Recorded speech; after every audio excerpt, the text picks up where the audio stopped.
Okay, so ತಡ ಮಾಡೋದು ಬೇಡ, ಫಸ್ಟ್ ಕ್ವಶನ್ ಬಂದ್ಬೇಡ. ಕೆಳಗಿನ ಹೇಳಿಕೆಗಳಲ್ಲಿ ಯಾವುದು ಸರಿಯಾಗಿದೆ ಅಂದ್ರೆ ಸರಿಯಾಗಿವೆ. ಇದು very important question. Okay, bill ಬಗ್ಗೆ ಮಾತಾಡ್ತಾ ಇರೋದು. ಲೋಕಸಭೆಯಲ್ಲಿ ಬಾಕಿ ಇರುವ ಒಂದು ಬಿಲ್ ಅಧಿವೇಶನದ ಅವಧಿಯ ಮುಕ್ತಾಯದ ನಂತರ ರದ್ದಾಗುತ್ತದೆ. ಓಕೆ, ನೆಕ್ಸ್ಟ್ ಬನ್ನಿ. ಲೋಕಸಭೆಯಲ್ಲಿ ಅಂಗೀಕೃತಗೊಳ್ಳದೆ ರಾಜ್ಯಸಭೆಯಲ್ಲಿ ಬಾಕಿ ಇರುವ ಬಿಲ್ಲೊಂದು ಲೋಕಸಭೆಯ ವಿಸರ್ಜನೆಯ ನಂತರ ರದ್ದಾಗುವುದಿಲ್ಲ. ಇಲ್ಲಿ ಯಾವುದು ಕರೆಕ್ಟ್ ಆನ್ಸರ್? ದಯವಿಟ್ಟು ಕ್ವಶನ್ ಕ್ಲೀನ್ ಆಗಿ ಹೋಗಿ. ಇಲ್ಲಿ ಅಧಿವೇಶನ ಅವಧಿ ಅಂತ ಕೊಟ್ಟಿದ್ದಾನೆ, ವಿಸರ್ಜನೆ ಅಂತ ಕೂಡ ಕೊಟ್ಟಿದ್ದಾನೆ. ಈ ಎರಡು ಕೀವರ್ಡ್ ಇಲ್ಲಿ. ಓಕೆ, ಯೂಶಲಿ ಎಕ್ಸಾಮ್ ಅಲ್ಲಿ ನೋಡಿ, ಯಾವುದೇ ಅಧಿವೇಶನ ಅವಧಿ ಮುಕ್ತಾಯ ಆದ್ರೆ ದಯವಿಟ್ಟು ಅರ್ಥ ಮಾಡ್ಕೊಳ್ಳಿ. ಈಗ ನಮಗೆ ವರ್ಷದಲ್ಲಿ 2 ಅಧಿವೇಶನ ನಡೆಯುತ್ತೆ. ಓಕೆ, ಇನ್ನು ಲೋಕಸಭಾ ವಿಸರ್ಜನೆ ಅಂದ್ರೆ 5 ವರ್ಷದ ನಂತರ ವಿಸರ್ಜನೆ ಆಗುತ್ತೆ. ಅಥವಾ ಯಾವ್ದಾರ ಮೈನಾರಿಟಿ ಸರ್ಕಾರ ಇದ್ರೆ ಅದು 2 ವರ್ಷ, 1 ವರ್ಷ, 4 ವರ್ಷದಲ್ಲೂ ವಿಸರ್ಜನೆ ಆಗ್ಬೋದು. ಓಕೆ ಅಲ್ವಾ? ಸಪೋರ್ಟ್ ಸಿಕ್ಲಿಲ್ಲ ಅಂತಂದ್ರೆ ಓಕೆ, ಅವರು ಲೋಕಸಭೆನ ವಿಸರ್ಜಿಸೋಣ ಅಂತ ತೀರ್ಮಾನ ಮಾಡಿ ಅದಕ್ಕೆ ರಾಷ್ಟ್ರಪತಿಗಳ ಅಪ್ರೂವಲ್ ಕೊಟ್ರೆ ಸೊ ಅವಾಗ ಕೂಡ ಅದು ವಿಸರ್ಜನೆ ಆಗುತ್ತೆ. ಸೊ ಅದು ಡಿಫ್ರೆಂಟ್. ಓಕೆ, ಯೂಶಲಿ 5 ವರ್ಷ ಅಂತ ಕರಿತೀವಿ. ಎಸ್, ಸೊ ಇಲ್ಲಿ ಅರ್ಥ ಮಾಡ್ಕೊಳ್ಳಿ, ಯಾವುದೇ ಅಧಿವೇಶನದ ಅವಧಿ ಮುಕ್ತಾಯ ಆದ್ರೆ ಮುಗಿಯಲ್ಲ. ಈ ವರ್ಷ 2 ಅಧಿವೇಶನ ಆಯ್ತು, ನೆಕ್ಸ್ಟ್ ಅಧಿವೇಶನ ಬಿಲ್ ನ ತಗೋತಾರೆ. ಹಾಗಾಗಿ ಆಪ್ಷನ್ 1 ತಪ್ಪು. ಸೊ ಇಲ್ಲಿ ಆಪ್ಷನ್ 2 ಇಸ್ ರೈಟ್. ಬಟ್ ಇಲ್ಲಿ ಒಂದು ತುಂಬಾ ಕಾನ್ಸಂಟ್ರೇಟ್ ಇಟ್ಕೋಬೇಕು. ಲೋಕಸಭೆ ಅಂಗೀಕೃತಗೊಳ್ಳದೆ ರಾಜ್ಯಸಭೆಯಲ್ಲಿ ಬಾಕಿ ಇರ್ತಕ್ಕಂಥ ಬಿಲ್ ಒಂದು ಲೋಕಸಭೆ ವಿಸರ್ಜನೆ ಅಂತ ರದ್ದಾಗುವುದಿಲ್ಲ ಅಂತ ಇರೋದು. ಓಕೆ, ಅಂದ್ರೆ ಅರ್ಥ ಇಲ್ಲಿ 6 ರೀತಿಯಾದ ಒಂದು ಕಾನ್ಸಿಕ್ವೆನ್ಸ್ ಬರುತ್ತೆ. ಈ ಬಿಲ್ಲು ಯಾವಾಗ ಲ್ಯಾಪ್ಸ್ ಆಗುತ್ತೆ, ರದ್ದು ಅಂದ್ರೆ ಲ್ಯಾಪ್ಸ್. ಯಾವಾಗ ಲ್ಯಾಪ್ಸ್ ಆಗಲ್ಲ ಅದು, ಈಗ ಫಾರ್ ಎಕ್ಸಾಂಪಲ್ 5 ವರ್ಷ ಅವಧಿ ನಂತರ ಈಗ ಲಾಸ್ಟ್ ಒಂದು ಬಿಲ್ ಪಾಸ್ ಆಗಿರುತ್ತೆ, ಯಾವ್ದಾದ್ರು ಒಂದು ಸಭೆಯಲ್ಲಿ ಉಳ್ಕೊಂಡಿರುತ್ತೆ, ಇನ್ನೊಂದು ಸಭೆಯಲ್ಲಿ ಉಳ್ಕೊಂಡಿರಲ್ಲ. ಯಾವಾಗ ಲ್ಯಾಪ್ಸ್ ಆಗುತ್ತೆ, ಯಾವಾಗ ಲ್ಯಾಪ್ಸ್ ಆಗಲ್ಲ, ಇದನ್ನ ಡೀಟೇಲ್ ಆಗಿ ತಿಳ್ಕೋಬೇಕು. ಮೇನ್ 6 ಒಂದು ಕಾನ್ಸೆಪ್ಟ್ಸ್ ಇದೆ, 6 ಒಂದು ಏನಾಗಿದೆ ನಮ್ಗೆ ಸಿಚುಯೇಷನ್ ನಮಗೆ ಸಿಗುತ್ತೆ. ಸೊ ಇದನ್ನ ಅನಲೈಸ್ ಮಾಡ್ಬೇಕು ಅಂತ ಸರ್, ವೆರಿ ಇಂಪಾರ್ಟೆಂಟ್ ಇದೆ, ದಯವಿಟ್ಟು ಜ್ಞಾಪಕ ಇಟ್ಕೊಳ್ತಾ ಹೋಗಿ. ಇಲ್ಲಿ 2 ಸಿಚುಯೇಷನ್ ಮಾತ್ರ ಲ್ಯಾಪ್ಸ್ ಆಗೋದು, ಇನ್ನು 4 ಸಿಚುಯೇಷನ್ ಲ್ಯಾಪ್ಸ್ ಆಗಲ್ಲ. ಯಾವ್ದದು 2 ಸಿಚುಯೇಷನ್ ರದ್ದಾಗ್ತಕ್ಕಂಥದ್ದು? ಯಾವಾಗ ಬಿಲ್ ಪೆಂಡಿಂಗ್ ಇಂದ ಲೋಕಸಭಾ. ನೋಡಿ, ಯಾವಾಗ್ಲೂ ಬಿಲ್ಲು ಲೋಕಸಭಾದಲ್ಲಿ ಪೆಂಡಿಂಗ್ ಇದ್ರೆ ಅದು ಲ್ಯಾಪ್ಸ್ ಆಗುತ್ತೆ. ಅಂದ್ರೆ ಅದು ಅಪ್ರೂವ್ ಮಾಡ್ಲಿಲ್ಲ ಅಂದ್ರೆ ಕೂಡ ಲ್ಯಾಪ್ಸ್ ಆಗುತ್ತೆ. ಓಕೆ, ಅದು ಬಿಲ್ ಪೆಂಡಿಂಗ್ ಇದ್ರೂ ಲ್ಯಾಪ್ಸ್ ಆಗುತ್ತೆ. ಒಂದು ಅಂದ್ರೆ ರದ್ದಾಗುತ್ತೆ ಅಂತ ಅರ್ಥ, ರದ್ದಾಗುತ್ತೆ. ಈಗ ಫಾರ್ ಎಕ್ಸಾಂಪಲ್ ಇನ್ನೊಂದು ಎರಡನೇ ಒಂದು ಸಿಚುಯೇಷನ್ ಬರೋಣ. A bill passed by the Lok Sabha but pending in the Rajya Sabha. ನೋಡಿ, ಅರ್ಥ ಮಾಡ್ಕೊಳ್ಳಿ, ಯಾಕೆ ಇದು ಲ್ಯಾಪ್ಸ್ ಆಗುತ್ತೆ ಅಂತ ಹೇಳ್ತೀನಿ, ಅರ್ಥ ಮಾಡ್ಕೊಳ್ಳಿ. ರದ್ದಾಗುತ್ತೆ ಅಂತ ಹೇಳ್ತೀನಿ. ಸಿ, ಒಂದು ವಿಸರ್ಜನೆ ಆದ್ಮೇಲೆ ಅವಧಿ ಮುಗ್ದು, ಆ ಒಂದು ಲೋಕಸಭೆ ಅವಧಿ ಮುಗ್ದು ಸರ್ಕಾರ ವಿಸರ್ಜನೆ ಆದ್ರೆ ಓಕೆ, ಅವಾಗ ಈ bill passed by the Lok Sabha, ಯಾಕಂದ್ರೆ ಅದು ಅವಾಗಿನ ಸರ್ಕಾರದ ಲೋಕಸಭೆನೇ ಬೇರೆ ಆಗಿರುತ್ತೆ, ನೆಕ್ಸ್ಟ್ ಸರ್ಕಾರ ಬರ್ತಕ್ಕಂಥ ಚುನಾವಣೆ ಅಂತ ಲೋಕಸಭಾ ಬೇರೆ ಆಗಿರುತ್ತೆ. ಹಾಗಾಗಿ ಆ ಲೋಕಸಭಾ ಪಾಸ್ ಆಗಿರುತ್ತೆ, ಬಟ್ ರಾಜ್ಯಸಭಾದಲ್ಲಿ ಪೆಂಡಿಂಗ್ ಇರುತ್ತೆ. ಯಾವುದೇ ಒಂದು ಬಿಲ್ಲು ಓಕೆ, ಮಸೂದೆ ಕಾಯ್ದೆ ಆಗ್ಬೇಕಂದ್ರೆ, ಮಸೂದೆ ಕಾಯ್ದೆ ಆಗ್ಬೇಕು ಅಂದ್ರೆ ಏನಾಗ್ಬೇಕು ಸರ್? ಎರಡರಲ್ಲೂ ಅಪ್ರೂವ್ ಆಗ್ಬೇಕು, ಲೋಕಸಭಾ ರಾಜ್ಯಸಭಾದಲ್ಲಿ ಅಪ್ರೂವ್ ಆಗ್ಬೇಕು ಅಲ್ವಾ ಸರ್? ಹಾಗೆ ಪ್ರೆಸಿಡೆಂಟ್ ಕೂಡ ಅದನ್ನ ಅಪ್ರೂವ್ ಮಾಡಬೇಕು. ಸೊ ಹಾಗಾಗಿ ಇದು ರದ್ದಾಗತ್ತೆ. ಅರ್ಥ ಆಯ್ತಲ್ಲ? ಯಾಕಂದ್ರೆ ನಮ್ಗೆ ರಾಜ್ಯಸಭಾ ಪರ್ಮನೆಂಟ್ ಸಭೆ ಅದು ಅಲ್ವಾ, ಪರ್ಮನೆಂಟ್ ಮೆಂಬರ್, ಪರ್ಮನೆಂಟ್ ಆಗಿರ್ತಕ್ಕಂಥ ರಾಜ್ಯಸಭಾ ಅಲ್ವಾ. ಲೋಕಸಭಾ ಮಾತ್ರ ಮೇಲ್ಮನೆ ಪರ್ಮನೆಂಟ್, ಕೆಳಮನೆ ತಾತ್ಕಾಲ, ಅಂದ್ರೆ 5 ವರ್ಷಕ್ಕೊಂದ್ಸಲ ಅದು ರಿಎಲೆಕ್ಟ್ ಆಗಿ ಬರ್ತಕ್ಕಂಥದ್ದು. ಸೊ 2 ಕಂಡೀಷನ್ ಲ್ಯಾಪ್ಸ್ ಆಗುತ್ತೆ, ದಯವಿಟ್ಟು ಜ್ಞಾಪಕ ಇಟ್ಕೊಂಡ್ಬಿಡಿ, ಯಾಕಂದ್ರೆ ಎಕ್ಸಾಮ್ ಅಲ್ಲಿ ಕೇಳ್ತಾನೆ.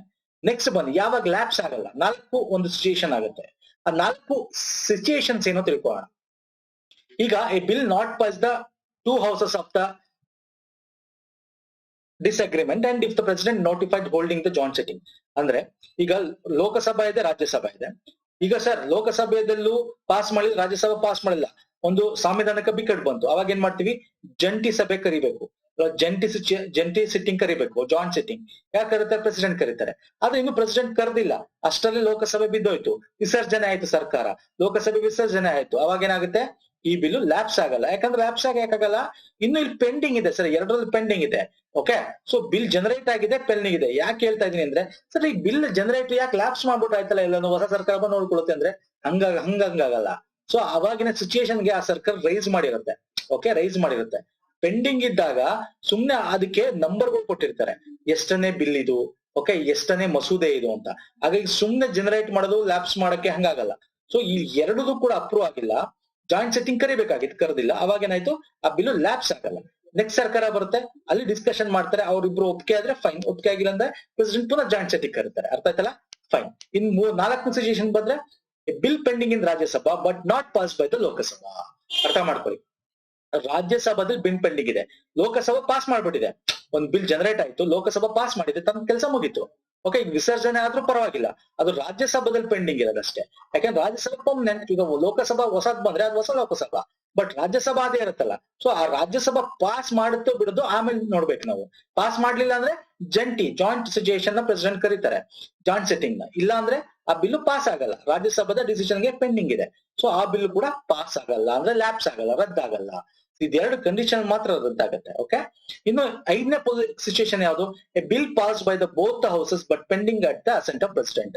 ಅಗೇನ್ ಲೋಕಸಭೆ ಮತ್ತು ರಾಜ್ಯಸಭೆ ಪಾಸ್ ಮಾಡಿದೆ ಸರ್, ಪ್ರೆಸಿಡೆಂಟ್ ಹತ್ರ ಪೆಂಡಿಂಗ್ ಇದೆ. ಸೊ ಅಂತದ್ದು ಕೂಡ ಏನಾಗುತ್ತೆ, ಈಗ ಹೊಸ ಸರ್ಕಾರ ಬಂದ್ರೆ ವಿಸರ್ಜನೆ ಆಗಿ ಅವಾಗ ಏನಾಗುತ್ತೆ ಸರ್, ಆ ಸರ್ಕಾರಕ್ಕೂ ಏನೋ ಅದಕ್ಕೂ ಸಂಬಂಧ ಇಲ್ಲ, ಆಲ್ರೆಡಿ ಪಾಸ್ ಆಗಿದೆ ಆ ಸಂಸತ್ತು ಅಲ್ವಾ. ಸೊ ಪ್ರೆಸಿಡೆಂಟ್ ಹತ್ರ ಪೆಂಡಿಂಗ್ ಇರೋದು, ಹಾಗಾಗಿ ಆ ಬಿಲ್ ಕೂಡ ಲ್ಯಾಪ್ಸ್ ಆಗಲ್ಲ. A bill pass by the 6ನೇದು okay situation, a bill pass by the both houses but return by the president for reconsideration. Again ಇಲ್ಲೇನಾಗುತ್ತೆ, ಲೋಕಸಭೆನೂ ಪಾಸ್ ಮಾಡಿದೆ, ರಾಜ್ಯಸಭೆನೂ ಪಾಸ್ ಮಾಡಿದೆ ಸರ್, ಬಟ್ ಪ್ರೆಸಿಡೆಂಟ್ ಹೋಗಿದೆ, ಪ್ರೆಸಿಡೆಂಟ್ ಏನ್ ಮಾಡೋ ವಾಪಸ್ ಕಳಿಸಿದ್ದಾರೆ. ಬಟ್ ವಿಸರ್ಜನೆ ಆಗಿದೆ ಸರ್ಕಾರ, ಲೋಕಸಭೆ ವಿಸರ್ಜನೆ ಆಯ್ತು, ಹೊಸ ಲೋಕಸಭೆ ಬಂತು, ರಾಜ್ಯಸಭೆ ಪರ್ಮನೆಂಟ್ ಇರುತ್ತೆ. ಇಲ್ಲೇನಾಗುತ್ತೆ, ಸಂಸತ್ತು ಆಲ್ರೆಡಿ ಪಾಸ್ ಮಾಡಿದೆ ಸರ್, ಅದ್ರ ರೀಕನ್ಸಿಡರೇಷನ್ ಕಳ್ಸಿರೋದು. ಈಗ ನೆಕ್ಸ್ಟ್ ಬರೋದು ಅದು ಕೂಡ ಸರ್ಕಾರ, ಅದು ಕೂಡ ಸಂಸತ್ತು. ಸೊ ಅದು ಪಾಸ್ ಆರು ಮಾಡ್ಬೋದು, ಅಥವಾ ಅದನ್ನ ಹೋಲ್ಡ್ ಅಲ್ಲಿ ಇಡಬಹುದು, ಅಥವಾ ಅದನ್ನ ಹಾಗೆ ಬಿಟ್ಬಿಡ್ಬೋದು. ಸೊ ಅದು ಆ ಸರ್ಕಾರಕ್ಕೆ ಬಿಟ್ಟಿರೋದು. ಬಟ್ ಆ ಬಿಲ್ ಲ್ಯಾಪ್ಸ್ ಅಂತೂ ಆಗಲ್ಲ, ರದ್ದಂತೂ ಆಗಲ್ಲ. ಸೊ ರದ್ದಾಗ ಕಂಡೀಷನ್ ಯಾವುದು ಸರ್? ಲೋಕಸಭಾ ಪಾಸ್ ಮಾಡಿ ರಾಜ್ಯಸಭೆಯಲ್ಲಿ ಪೆಂಡಿಂಗ್ ಇದ್ದು ಲೋಕಸಭೆ ವಿಸರ್ಜನೆ ಆದ್ರೆ ಏನಾಗುತ್ತೆ, ಅವಾಗ ಮಾತ್ರ ರದ್ದಾಗುತ್ತೆ. ಇನ್ನೊಂದು ಲೋಕಸಭೆಯಲ್ಲೇ ಪೆಂಡಿಂಗ್ ಇದ್ದು ಲೋಕಸಭೆ ವಿಸರ್ಜನೆ ಆದ್ರೆ, ಸರ್ಕಾರ ವಿಸರ್ಜನೆ ಆದ್ರೆ ಅವಾಗ ಮಾತ್ರ ರದ್ದಾಗುತ್ತೆ. ಅರ್ಥ ಆಯ್ತಲ್ಲ? ಈ 6 conditions very important sir, very important. ದಯವಿಟ್ಟು ನೀವು ಲ್ಯಾಪ್ಸ್ ಆಗೋದು ಎಲ್ಲಿ ಅಂತ ತಿಳ್ಕೊಂಬಿಡಿ, ಇನ್ ಬೇರೆದ್ ಯಾವ್ದು ಕಣ್ಣು ಮುಚ್ಕೊಂಡು ನೀವು ಹಾಕ್ಬಿಡ್ಬೋದು ರದ್ದು ಆಗದಿರೋ ಕಂಡೀಷನ್ ಯಾವ್ದು ಅಂತ. Okay fine. ಸೊ ಈ ಕ್ವಶನ್ಗೆ ಅರ್ಥ ಆಯ್ತಲ್ಲ? ಸೊ ಇದು ಅಧಿವೇಶನ ಅವಧಿ ಅಂತ ಕೊಟ್ಟಿದ್ದಾನೆ, ವಿಸರ್ಜನೆ ಬಗ್ಗೆ ಕೊಡಬೇಕು. ಸೊ ಹಾಗಾಗಿ ತಪ್ಪಾಗುತ್ತೆ. This is right answer. So C is the right answer. Okay fine. Next ಬರ್ತೀನಿ. ಅದಕ್ಕಿಂತ ಮುಂಚೆ ನನ್ನ ಫಾಲೋ ಮಾಡೋ ಟೆಲಿಗ್ರಾಮ್ ಚಾನಲ್ ಫಾಲೋ ಮಾಡಿ ಸರ್. ಇದೇ ರೀತಿ ತುಂಬಾ ಕ್ವಶನ್ಸ್ ನಾವು ಆಲ್ರೆಡಿ ಮಾಡಿದೀವಿ, ಅದರ ಲಿಂಕ್ಸ್ ನಾವು ಶೇರ್ ಮಾಡ್ತಾ ಇರ್ತೀವಿ. ಮತ್ತೆ ಕ್ವಿಜಸ್ ಮಧ್ಯ ಒಳ್ಳೆ ಕ್ವಿಜಸ್ ಗಳು ಹಾಕ್ತಾ ಇರ್ತೀವಿ ನಾವು, ಕರೆಂಟ್ ಅಫೇರ್ ಆಗಿರ್ಬೋದು, ಸಬ್ಜೆಕ್ಟ್ ಓರಿಯೆಂಟೆಡ್ ಆಗಿರ್ಬೋದು. ಸೊ ಅದ್ರಿಂದ ನನ್ನ ಫಾಲೋ ಮಾಡಬಹುದು. ಲಿಂಕ್ ಡಿಸ್ಕ್ರಿಪ್ಷನ್ ಬಾಕ್ಸ್ ಅಲ್ಲಿ ಇದೆ, ಅಥವಾ ಪುನೀತ್ ಫೋರಂ ಅಂತ ಸರ್ಚ್ ಮಾಡಿದ್ರೆ ನಿಮ್ಗೆ ಸಿಗುತ್ತೆ. Okay fine. ನೆಕ್ಸ್ಟ್ ಬನ್ನಿ, ರಾಜ್ಯ 1ರ ವಿಧಾನ ಪರಿಷತ್ತು. ಸೊ ಇಲ್ಲ ಈ 4 ಆಪ್ಷನ್ ಕೊಟ್ಬಿಟ್ಟ, ಏನಿರುತ್ತೆ ರಾಜ್ಯ 1ರ ವಿಧಾನ ಪರಿಷತ್ತಲ್ಲಿ? ಓಕೆ ನೋಡೋಣ ಬನ್ನಿ. ಆ ರಾಜ್ಯದ ವಿಧಾನಸಭೆಯ ಒಟ್ಟು ಸದಸ್ಯರ ಅರ್ಧಕ್ಕಿಂತ ಹೆಚ್ಚಾಗಿರದ ಅಂತಿರೋದು. ಓಕೆ, ಹೆಚ್ಚಾಗಿರದ ಸಂಖ್ಯೆಯ ಸದಸ್ಯರು ಒಳಗೊಂಡಿರುತ್ತದೆ. ಅಂದ್ರೆ ಅರ್ಧಕ್ಕಿಂತ 50% ಗಿಂತ ಹೆಚ್ಚಿರಬಾರ್ದು, ಅಷ್ಟು ಜನ ವಿಧಾನ ಪರಿಷತ್ತಲ್ಲಿ ಇರ್ತಾರೆ ಅಂತ. ಓಕೆ, ಆ ರಾಜ್ಯದ ವಿಧಾನಸಭೆ ಒಟ್ಟು ಸದಸ್ಯರ ಸಂಖ್ಯೆ 1/3 ಹೆಚ್ಚಾಗಿರದ ಮತ್ತು ಯಾವುದೇ ಸನ್ನಿವೇಶದಲ್ಲಿ 40ಕ್ಕಿಂತ ಕಡಿಮೆ ಸಂಖ್ಯೆಯ ಸದಸ್ಯರನ್ನು ಒಳಗೊಂಡಿರುತ್ತದೆ. ಓಕೆ, ಆ ರಾಜ್ಯದ ವಿಧಾನಸಭೆಯ ಒಟ್ಟು ಸದಸ್ಯರ ಸಂಖ್ಯೆ 4/1 ಹೆಚ್ಚಾಗಿರದ ಮತ್ತು ಯಾವುದೇ ಸನ್ನಿವೇಶದಲ್ಲಿ 40ಕ್ಕಿಂತ ಕಡಿಮೆ ಸದಸ್ಯರನ್ನ ಒಳಗೊಂಡಿರುತ್ತದೆ. ಮೇಲಿನವುಗಳಲ್ಲಿ ಯಾವುದೂ ಅಲ್ಲ. ಯಾವುದು ಕರೆಕ್ಟ್ ಆನ್ಸರ್? ಸರ್ ನೀವು ವಿಧಾನ ಪರಿಷತ್ ಬಗ್ಗೆ ಸ್ವಲ್ಪ ಡೀಟೇಲ್ ಆಗಿ ತಿಳ್ಕೊಂಡ್ರೆ ಗೊತ್ತಿರುತ್ತೆ.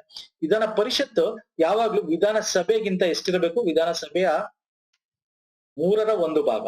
ವಿಧಾನಸಭೆ 1/3 ಭಾಗ ಅಂತಂದ್ರೆ, ಸೊ ಈಗ ಫಾರ್ ಎಕ್ಸಾಂಪಲ್ ನಮ್ ಕರ್ನಾಟಕ ತಗೊಳ್ಳಿ, ನಾವು ರೌಂಡ್ ಮಾರ್ಕ್ ಮಾಡೋಣ ಅಲ್ವಾ, 250 ಅಂತ ರೌಂಡ್ ಮಾರ್ಕ್ ಮಾಡ್ಬೋಣ.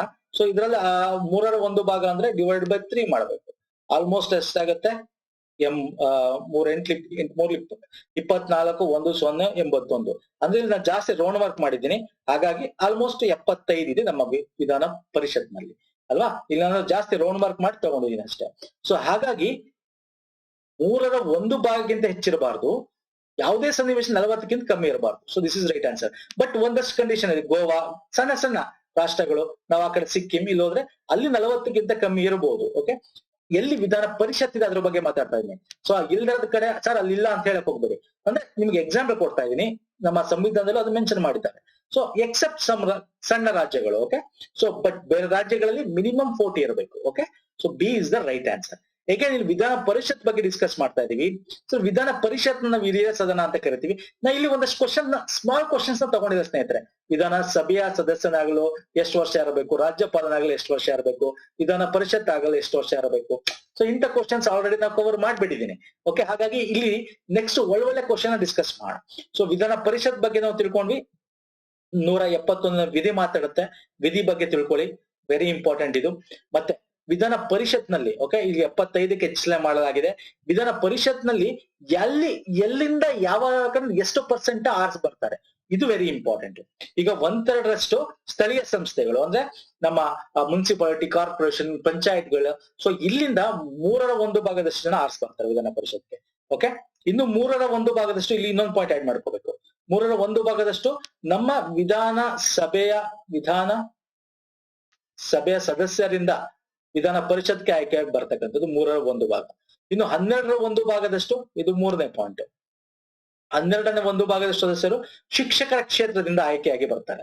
ಇನ್ನೊಂದು 12ರಲ್ಲಿ 1 ಭಾಗ, 12ನೇ 1 ಭಾಗ ಅಥವಾ 1/12 ಅಂತ ಕರಿತೀವಿ, ಪದವೀಧರ ಕ್ಷೇತ್ರದಿಂದ ಆಯ್ಕೆಯಾಗಿ ಬರ್ತಾರೆ. ಓಕೆ, ಅಂದ್ರೆ ಯಾವುದೇ ಅಂಗೀಕೃತ ವಿಶ್ವದಲ್ಲಿ ಪದವಿ ಪಡೆದಿರ್ಬೇಕು, ಕನಿಷ್ಠ 3 ವರ್ಷ ಅವರು. ಓಕೆ, ಇನ್ನೊಂದು 6/1 ಸದಸ್ಯರು ಏನ್ ಮಾಡ್ತಾರೆ, ಕಲೆ ಸಾಹಿತ್ಯ ವಿಜ್ಞಾನ, ವೆರಿ ಇಂಪಾರ್ಟೆಂಟ್ ಸರ್, ಎಕ್ಸಾಮ್ ಅಲ್ಲಿ ಇದನ್ನ ಕೇಳ್ತಾನೆ. ಕಲೆ ಸಾಹಿತ್ಯ ವಿಜ್ಞಾನ, ಸಹಕಾರ ಚಳವಳಿ, ಸಮಾಜ ಸೇವೆಗೆ ಸಂಬಂಧಿಸಿದ ವ್ಯಕ್ತಿಗಳನ್ನು ರಾಜ್ಯಪಾಲರು ನಾಮಕರಣ ಮಾಡ್ತಾರೆ. 171(5) ಸಬ್ ಕ್ಲಾಸ್ ವಿಧಿ ಅಡಿ. ಓಕೆ, ಮತ್ತೆ ಅವರ ವಯಸ್ಸು ಎಷ್ಟಿರ್ಬೇಕು, ಓಕೆ, ಇದೆಲ್ಲ ನಿಮಗೆ ಗೊತ್ತಿರುತ್ತೆ. ಸೊ ಇದ್ರ ಬಗ್ಗೆ ನಾನು ಡಿಸ್ಕಸ್ ಮಾಡಲ್ಲ. ಫೈನ್. ಓಕೆ, ನೆಕ್ಸ್ಟ್ ಕ್ವಶನ್ ಬಂದ್ಬಿಡೋಣ. Very very important. ಈ ತರ ಕ್ವಶನ್ಸ್ ಕೂಡ ಬರ್ತವೆ PCPSIಗಳಲ್ಲಿ, SDAಗಳಲ್ಲೂ ಬರ್ತವೆ. ರಾಷ್ಟ್ರೀಯ ಧ್ವಜದಲ್ಲಿ ಬಿಳಿ ಬಣ್ಣವು ಏನನ್ನು ಪ್ರತಿನಿಧಿಸುತ್ತದೆ? ಕೇಸರಿ ಬಣ್ಣ ಏನ್ ಪ್ರತಿನಿಧಿಸುತ್ತೆ? ಕೇಸರಿ, ಬಿಳಿ, ಹಸಿರು, ಚಕ್ರ ಇವೆಲ್ಲ ಏನ್ ಪ್ರತಿನಿಧಿಸುತ್ತೆ ತಿಳ್ಕೋಬೇಕು. ಸೊ ಇಲ್ಲಿ ನಾನು ಏನ್ ಮಾಡ್ತೀನಿ, ಡೈರೆಕ್ಟ್ ಆಗಿ ನಾನು ನಿಮ್ಗೆ ಮ್ಯಾಪ್ ನ ತೋರಿಸ್ತೀನಿ. ಸೊ ಇಲ್ಲಿ ನೀವು ನೋಡಿ, ಇದನ್ನು ಕೇಳಿದ್ರೆ ಎಕ್ಸಾಮ್ ಅಲ್ಲಿ ಅನುಪಾತ ಎಷ್ಟಿರ್ಬೇಕು ಉದ್ದ ಮತ್ತು ಅಗಲ. ನಮ್ಮ ರಾಷ್ಟ್ರಧ್ವಜ ಉದ್ದ 3 ಇದ್ರೆ ಅದರ 3ರಲ್ಲಿ 2ರಷ್ಟು. ಈಗ ಫಾರ್ ಎಕ್ಸಾಂಪಲ್ ಈ ಉದ್ದ ಧ್ವಜದ್ದು ನಮ್ಗೆ 100 ಇದೆ ಅಂತಂದ್ರೆ ಇದು 3 ಭಾಗ, ಅದು 90 ಇದೆ ಅಂತ ಅನ್ಕೋಳ, 90. ಸೊ ಇದು 30 ಇರ್ಬೇಕು, 60 ಇರ್ಬೇಕು. ಅರ್ಥ ಆಯ್ತಲ್ಲ? ಈ 90 ಇದೆ ಅಂದ್ರೆ 60 ಅಂದ್ರೆ 3ರಲ್ಲಿ 2 ಭಾಗ. ಸೊ ಹೀಗಿರ್ಬೇಕು ಧ್ವಜ. ಮತ್ತೆ ಕೇಸರಿ, ಬಿಳಿ, ಹಸಿರು. ಕೇಸರ ಬಣ್ಣ ಏನನ್ನ ಹೇಳುತ್ತೆ? ನಮ್ಗೆ ಧೈರ್ಯ, ಪರಿತ್ಯಾಗ, ದೇಶದ ಒಳತಿಗಾಗಿ ಹೇಳುತ್ತೆ. ಬಿಳಿ ಬಣ್ಣ ಶಾಂತಿ ಬಗ್ಗೆ ಮಾತಾಡುತ್ತೆ. ಹಸಿರು ಬಣ್ಣ ಸಮೃದ್ಧಿ ಬಗ್ಗೆ ಮಾತಾಡುತ್ತೆ. ನೋಡಿದ್ರ, ನಾನು ಇದ್ರ ಬಗ್ಗೆ ಭಾರತದ ಸಂಕೇತ ಈಗ ರೀಸೆಂಟ್ ಆಗಿ ಒಂದು ವಿಡಿಯೋ ಮಾಡಿದೀನಿ ಸರ್. ಭಾರತದ ಸಂಕೇತ, ರಾಷ್ಟ್ರೀಯ ಪ್ರಾಣಿ, ರಾಷ್ಟ್ರ ಧ್ವಜ, ಮತ್ತೆ ರಾಷ್ಟ್ರ ಪಕ್ಷಿ, ನಮ್ಮ ಹೆರಿಟೇಜ್ ಅನಿಮಲ್ ಯಾವುದು. ಓಕೆ, ಇನ್ನು ಈ ರಾಷ್ಟ್ರ ಧ್ವಜ ಎಲ್ಲಾಯ್ತು, ಫಸ್ಟ್ ಟೈಮ್ ಎಲ್ಲಿ ನಾವು ಏನೋ ಮಾಡಿದ್ದು ಅಂದ್ರೆ ರಾಷ್ಟ್ರ ಧ್ವಜ ಆರಿಸಿದ್ದೆಲ್ಲಿ ಅಂದ್ರೆ ಸ್ವತಂತ್ರ ಪೂರ್ವದಲ್ಲಿ. ಸೊ ಹೀಗೆ ಇದ್ರ ಬಗ್ಗೆ ಕೇಳ್ತಾ ಹೋಗ್ತಾನೆ. ಹಾಗಾಗಿ ಇದು ವೆರಿ ವೆರಿ ಇಂಪಾರ್ಟೆಂಟ್ ಆಗುತ್ತೆ. Okay, fine. ಓಕೆ, ಸೊ ಇಲ್ಲಿ ಬಿಳಿ ಬಣ್ಣದ ಯಾವ್ದು ಹಾಗಾದ್ರೆ ಯಾವುದು? ತ್ಯಾಗನ ಅಲ್ಲ. ಜೀವನ ಸಮೃದ್ಧಿ ಇದು ಹಸಿರು ಅಲ್ಲ. ಸತ್ಯ ಮತ್ತು ಆಲೋಚನೆ ಅಲ್ಲ. ಇವುಗಳಲ್ಲಿ ಯಾವುದು ಅಲ್ಲ ಇಸ್ ದ ರೈಟ್ ಆನ್ಸರ್. ಯಾಕೆ? ತ್ಯಾಗ, ಪರಿತ್ಯಾಗ, ತ್ಯಾಗ ನಮ್ಗೆ ಕೇಸರಿ ಬಣ್ಣ, ಸಮೃದ್ಧಿ ಬಂದು ಹಸಿರು ಬಣ್ಣ ಅಲ್ವಾ, ಶಾಂತಿ ಬಿಳಿ ಬಣ್ಣ ಬಗ್ಗೆ ಮಾತಾಡೋದು. ಓಕೆ, ಸೊ ಇಲ್ಲಿ ನಾ ಜಾಸ್ತಿ ಡಿಸ್ಕಸ್ ಮಾಡಲ್ಲ, ಇದು ಆಲ್ರೆಡಿ ಮಾಡಿದಿನ ಒಂದು ಸಪರೇಟ್ ವಿಡಿಯೋ ಮಾಡಿದೀವಿ. ಸೊ ಹೀಗೆ ವಿಡಿಯೋ ಮಾಡಿರೋದು ನೋಡಿ, ಇಲ್ಲಿ ವಿಡಿಯೋ ಮಾಡಿರೋದು ನಿಮಗೆ ನನ್ನ ಪುನೀತ್ ಫೋರಂ ಅಂತ ಹೋದ್ರೆ ಸರ್, ಇಲ್ಲಿ ಪ್ಲೇ ಲಿಸ್ಟ್ ಇದೆಯಲ್ಲ, ಸರ್ಚ್ ಮಾಡಿ, ಇಲ್ಲಿ ನಿಮಗೆ ಸಿಗುತ್ತೆ. ಇಲ್ಲಿ ನೋಡಿ, ಭಾರತದ ಸಂವಿಧಾನ ಚಾಪ್ಟರ್ ವೈಸ್ ನಾವು ಮಾಡಿದೀವಿ ಆಲ್ರೆಡಿ. ಇದರಲ್ಲಿ ನಿಮ್ಗೆ ಎಲ್ಲಾ ಚಾಪ್ಟರ್ಸ್ ಗಳ ವಿಡಿಯೋಸ್ಗಳು ಆಲ್ಮೋಸ್ಟ್ 80 to 90% ಸಿಲೆಬಸ್ ಕವರ್ ಮಾಡಿದೀವಿ. ಓಕೆ, ದಯವಿಟ್ಟು ಹೋಗಿ ನೋಡಿ, ನಿಮ್ಮ PSI, PC, KS ಗೆ ಹೆಲ್ಪ್ ಆಗುತ್ತೆ. ಅಷ್ಟಲ್ಲದೆ ಈಗ ಭಾರತದ ಸಂವಿಧಾನದ ನಾವು MCQs ಪ್ರಶ್ನೋತ್ತರಗಳು ಏನ್ ಮಾಡ್ತಾ ಇದೀವಿ ಸರ್, ಅದಕ್ಕೆ ಸಪರೇಟ್ ಪ್ಲೇ ಲಿಸ್ಟ್ ಕ್ರಿಯೇಟ್ ಮಾಡಿದೀವಿ. ಭಾರತ ಸಂವಿಧಾನ ಇಂಡಿಯನ್ ಪೊಲಿಟಿ ಪ್ರಶ್ನೋತ್ತರ ಅಂತ 9 ವಿಡಿಯೋ ಇದೆ. ಇದು 10ನೇದು ಅಂತ ಅನ್ಕೊಳ್ಳಿ. ಇನ್ನೂ 1-2 ಇದೆ, ನಾವು ಸೇರಿಸಿ ಹಾಕ್ತಿವಿ. ಇದಿಷ್ಟು ನೋಡಿದ್ರೆ ನೀವು 101% ಐ ವಿಲ್ ಕನ್ಫರ್ಮ್ ಆಗಿ ಹೇಳ್ತೀನಿ, ಯು ವಿಲ್ ಕಂಪ್ಲೀಟ್ಲಿ ಕ್ಲಿಯರ್. ಎಷ್ಟು ಬರುತ್ತೆ? PSIಗೆ 15 ಬರುತ್ತಾ, PC ಗೆ 15-20 ಕ್ವಶನ್ಸ್ ಬರುತ್ತಾ? ಇವು ಕ್ಲಿಯರ್ ದ ಎಕ್ಸಾಮ್. ಅಂದ್ರೆ ಈ ಪೊಲಿಟಿ ಬಗ್ಗೆ ಕ್ಲಿಯರ್ ಮಾಡ್ತೀರಾ, ಭಾರತದ ಸಂವಿಧಾನದ ಬಗ್ಗೆ ಒಂದು ಕ್ವಶನ್ ತಪ್ಪಾಗ್ನೆ ಮಾಡ್ತೀರಾ. ಯಾಕಂದ್ರೆ ನಾನು ಡೀಟೇಲ್ ಆಗಿ ಡಿಸ್ಕಸ್ ಮಾಡಿ ವಿಶ್ಲೇಷಣೆ ಮಾಡಿದೀನಿ ಪ್ರತಿಯೊಂದನ್ನು. ಓಕೆ ಸರ್, ಇನ್ನು ಅದಲ್ಲದೆ ಬೇರೆ ಬೇರೆ ವಿಡಿಯೋಸ್ ಬೇಕು ಅಂದ್ರೆ ನೋಡಿ, ಒಂದು ಸಪರೇಟ್ ಪ್ಲೇ ಲಿಸ್ಟ್ ಕ್ರಿಯೇಟ್ ಮಾಡಿದೆ, FDSD, PDSI ವಿಡಿಯೋ ಅಂತ.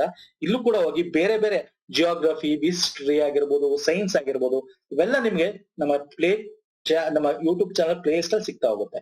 Okay, you can utilise this. Fine sir. Link ಕೂಡ ನಾನು ಕೊಟ್ಟಿರ್ತೇನೆ. ಓಕೆ, ಡಿಸ್ಕ್ರಿಪ್ಷನ್ ಬಾಕ್ಸ್ ಅಲ್ಲಿ ಹಾಕಿರ್ತೀವಿ. ನೆಕ್ಸ್ಟ್ ಕ್ವಶನ್ ಬನ್ನಿ. ಕೆಳಗಿನ ಹೇಳಿಕೆಗಳನ್ನು ಪರಿಗಣಿಸಿ. ಲೋಕಸಭೆಯ ಅಥವಾ ರಾಜ್ಯಸಭೆಯ ವಿಧಾನಸಭೆಯ ಚುನಾವಣೆಯಲ್ಲಿ ವಿಜಯಿ ಅಭ್ಯರ್ಥಿಯು ಜಯ ಗಳಿಸಿದ್ದಾರೆ ಎಂದು ಘೋಷಿಸಲ್ಪಡಲು ಆತ ಆಕೆ ಕೊನೆಯ ಪಕ್ಷ ಒಟ್ಟು ಚಲಾವಣೆಯಾದ ಮತ 50% ಪಡೆಯಬೇಕು ಅಂತಿದೆ. ಅಂದ್ರೆ ಲೋಕಸಭೆ ರಾಜ್ಯಸಭೆಯಲ್ಲಿ ಯಾರು ವಿಜಯಿ ಆದ್ರೆ ಅವನು ಗೆದ್ದ ಅಂದ್ರೆ ಆ ಅಭ್ಯರ್ಥಿ 50% ಏನಿದೆ ಒಟ್ಟು ಚುನಾವಣೆ ಮತ. ಓಕೆ, ಈಗ 100 ಒಂದು ಇಬ್ರು ನಿಂತಿದ್ದಾರೆ, ಎ ಮತ್ತೆ ಬಿ, ಒಟ್ಟು 1000 ಮತ ಚಲಾವಣೆ ಆಗಿದೆ ಅಂತಕೊಳ್ಳಿ. ಅದ್ರಲ್ಲಿ ಎ ಗೆದ್ದಿದ್ದಾನೆ ಅಂದ್ರೆ 500 ಮಿನಿಮಮ್ 500 ಮತಕ್ಕಿಂತ ಹೆಚ್ಚು ಅವನಿಗೆ ಬಂದಿರಬೇಕು ಅಂತ ಹೇಳ್ತಾ ಇದೆ. ಇದು ಅರ್ಥ ಆಯ್ತಲ್ಲ? ನೆಕ್ಸ್ಟ್ ಬನ್ನಿ.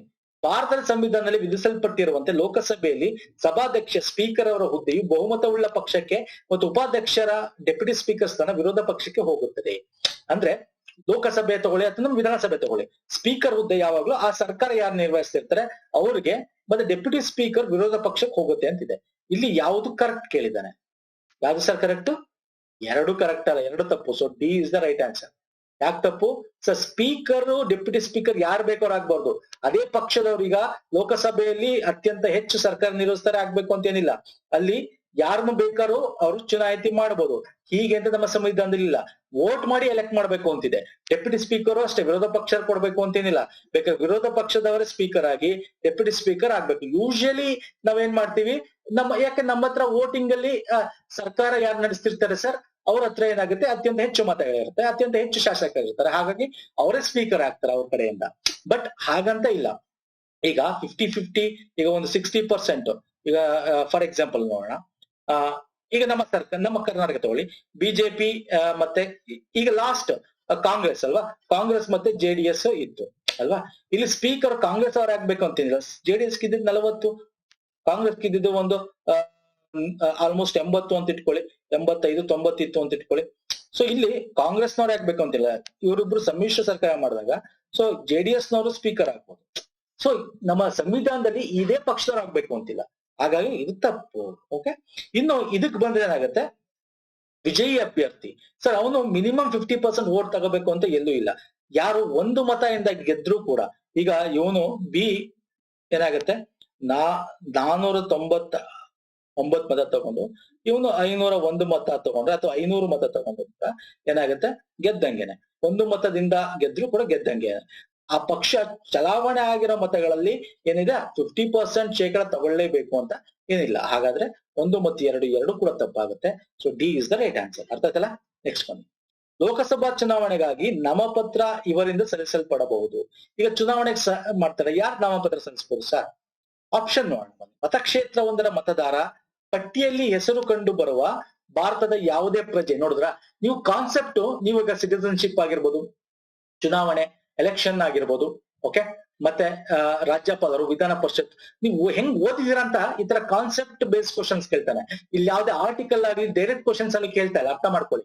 ಸೊ ಯಾಕಂದ್ರೆ PSI PC ಗೆ this is very very important ಸಂವಿಧಾನ. ಓಕೆ, ನೀವು ಅರ್ಥ ಮಾಡ್ಕೊಂಡು ಓದ್ಬೇಕಾಗತ್ತೆ. ಫೈನ್ ಸರ್, ಬನ್ನಿ. ಮತಕ್ಷೇತ್ರ ಒಂದರ ಮತದಾರ ಪಟ್ಟಿಯಲ್ಲಿ ಹೆಸರು ಕಂಡು ಬರುವ ಭಾರತದ ಯಾವುದೇ ಪ್ರಜೆ ಲೋಕಸಭೆ ಚುನಾವಣೆ ನಿಂತ್ಕೋಬಹುದಂತೆ. ಓಕೆ, ಭಾರತದಲ್ಲಿ ವಾಸಿಸುವ ಯಾರಿಂದರಾದರೂ ಕೂಡ ಚುನಾವಣೆ ನಿಂತ್ಕೋಬಹುದು. ಓಕೆ, ಯಾವ ಮತಕ್ಷೇತ್ರದಿಂದ ಚುನಾವಣೆ ಸ್ಪರ್ಧಿಸಲ್ಪಡುತ್ತದೆಯೋ ಆ ಮತಕ್ಷೇತ್ರದ ಓರ್ವ ನಿವಾಸಿ ಚುನಾವಣೆ ನಿಂತ್ಕೋಬೇಕು ಅಂತ ಹೇಳ್ತಾ ಇದ್ದಾರೆ. ಓಕೆ, ಭಾರತದ ಯಾವುದೇ ಪ್ರಜೆ. ಇಲ್ಲಿ ನಾನು ತುಂಬಾ ಜನ ನೋಡಿದೀನಿ ಏನ್ ಮಾಡ್ತಾರೆ, ಡೈರೆಕ್ಟ್ ಆಗಿ ಇಲ್ಲ ಬಿ ಮತ್ತೆ ಡಿ ಗೆ ಆನ್ಸರ್ ಮಾಡ್ತೀರಾ. ಓಕೆ, ಆದ್ರೆ ಇಲ್ಲಿ ರೈಟ್ ಆನ್ಸರ್ ಯಾವುದು sir? A is the right answer. ದಯವಿಟ್ಟು ಅರ್ಥ ಮಾಡ್ಕೊಳ್ಳಿ.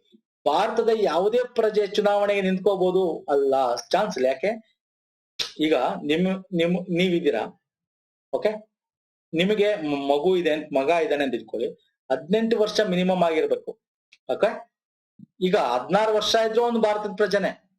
ಅರ್ಥ ಆಯ್ತಲ್ವಾ? ಅವನಿಗೆ ಚುನಾವಣೆ ನಿಂತ್ಕೊಳಕ್ ಆಗತ್ತಾ? ಇಲ್ಲ ಅಲ್ವಾ? ಸೊ ಚುನಾವಣೆಗೆ ನಿಂತ್ಕೊಳ್ಬೇಕು ಅಂತಂದ್ರೆ ಏನರ್ಥ, ಅವನ್ಗೆ ಅವಂದೇ ಆದ ಒಂದು ಭಾರತದ ಪ್ರಜೆ ಇರಬೇಕು, ಮತದಾರ ಪಟ್ಟಿಲಿ ಅವನ ಹೆಸರು ಇರಬೇಕು. Very important. ಈಗ ಮತದಾರ ಪಟ್ಟಿಲಿ ಹೆಸರಿರ್ಬೇಕು ಅಂದ್ರೆ ಅವನು ಮೆಚ್ಯೂರ್ಡ್ ಆಗಿರ್ಬೇಕು, 18 ವರ್ಷ ದಾಟಿರ್ಬೇಕು ಅಲ್ವಾ ಸರ್? ಹಾಗಾಗಿ ಇದು ತಪ್ಪಾಗುತ್ತೆ. ಇನ್ನು ಭಾರತದಲ್ಲಿ ವಾಸಿಸುವ ಯಾರಿಂದರ, ಯಾಕೆ ಫಾರಿನ್ ಬಂದಿರ್ತಾರೆ, NRI ಬಂದಿರ್ಬೋದು ಅಲ್ವಾ, ಅಥವಾ ಫಾರಿನ್ ಬೇಸ್ಡ್ ಯಾರೋ ವಿದೇಶಿಗರು ಬಂದು ನೆಲೆಸಿರ್ಬೋದು, ಅವ್ರು ನಿಂತ್ಕೊಳಕ್ ಆಗತ್ತಾ? ಇಲ್ಲ. ಸೊ ಹಾಗಾಗಿ ತಪ್ಪು. ಯಾವ ಮತಕ್ಷೇತ್ರದಿಂದ ಚುನಾವಣೆ ಸ್ಪರ್ಧಿಸಲ್ಪಡುತ್ತದೆಯೋ ಆ ಮತಕ್ಷೇತ್ರ ಓರ್ವ ನಿವಾಸಿ. ಹಂಗೇನಿಲ್ಲ. ಈಗ ಫಾರ್ ಎಕ್ಸಾಂಪಲ್ ಬೇರೆ ಬೇರೆ ತಗೊಳ್ಳಿ, ನಮ್ಮ ಕರ್ನಾಟಕ ತಗೊಳ್ಳಿ, ಸಿದ್ದರಾಮಯ್ಯನವರು ಮೈಸೂರಿನವರು, ಅವ್ರು ಹೋಗಿ ಏನ್ ಮಾಡಿದ್ರೆ ಬಾದಾಮಿ ನಿಂತವ್ರೆ. ಈಗ ಮೈಸೂರಲ್ಲೇ ತಗೊಳ್ಳಿ, ಮೈಸೂರಿನ MP ಪ್ರತಾಪ್ ಸಿಂಹ ಮೈಸೂರಿನವರಲ್ಲ, ಹಾಸನದವನು ಮತ್ತೆ ಶಿವಮೊಗ್ಗದವನು ಅನ್ಸುತ್ತೆ. ಸೊ ಶಿವಮೊಗ್ಗದವರು. ಹಾಗಾಗಿ ಸೊ ಎಲ್ಲಿ ಯಾರು ಬೇಕಾದ್ರೂ ಬಂದು ನಿಂತ್ಕೋಬಹುದು. ಈಗ SM ಕೃಷ್ಣ ಆಗಿರ್ಬೋದು, ಮೋದಿ ಆಗಿರ್ಬೋದು, ಅವ್ರು ಹೋಗಿ ಎಲ್ಲಿ ನಿಂತಿದ್ರು, ವಾರಣಾಸಿ ನಿಂತಿದ್ರು ಅಲ್ವಾ. ಸೊ ಹಿಂಗೆ ಯಾರು ಎಲ್ಲಿ ಬೇಕಾದ್ರೂ ನಿಂತ್ಕೋಬಹುದು. ಸೊ ಹಾಗಾಗಿ ಇದು ಕೂಡ ತಪ್ಪು. So this is the right answer. A is the right answer. ಅರ್ಥ ಆಯ್ತಲ್ಲ? ಬನ್ನಿ ನೆಕ್ಸ್ಟ್ ಬನ್ನಿ. ಉಚ್ಚ ನ್ಯಾಯಾಲಯದ ಹೆಚ್ಚುವರಿ ನ್ಯಾಯಮೂರ್ತಿಗಳು ಎಷ್ಟು ವರ್ಷಗಳವರೆಗೆ ಅಧಿಕಾರದಲ್ಲಿ ಇರುತ್ತಾರೆ? Very very important. PC ಪರೀಕ್ಷೆಲ್ಲ ಬಂದಿರೋದು ಇದೆಲ್ಲ ನೋಡಿ. ಈ ಕ್ವಶನ್ PC ಪರೀಕ್ಷೆ ಬಂದಿರೋದು ಸ್ನೇಹಿತರೆ. 2 ವರ್ಷ, 3 ವರ್ಷ, 1.5, 2.5 ವರ್ಷ. ಯಾವ್ದು correct answer? No 2E is the right answer. ಅಂದ್ರೆ 2 ವರ್ಷ ಸರ್. ಅಡಿಷನಲ್ ಜಡ್ಜಸ್ ಅಂತ ಕರಿತೀವಿ. ಅಡೋಬ್ ಜಡ್ಜಸ್ ಇರ್ತಾರಲ್ಲ, ಈಗ ಇವ್ರನ್ನ ಒಂದು ಈ ವಿಧಿ ಯಾವುದು ಅನ್ನೋದು ತಿಳ್ಕೊಬೇಕು ನೀವು. ಮತ್ತೆ ಇವ್ರನ್ನ ಅಪಾಯಿಂಟ್ ಯಾರು ಮಾಡ್ತಾರೆ ಅನ್ನೋದು ತಿಳ್ಕೊಬೇಕು. ಓಕೆ, ಇಲ್ಲಿ ಕೇಳಿರೋದು ಉಚ್ಚ ನ್ಯಾಯಾಲಯದಲ್ಲಿ ಹೆಚ್ಚುವರಿ ನ್ಯಾಯಮೂರ್ತಿ ಬಗ್ಗೆ.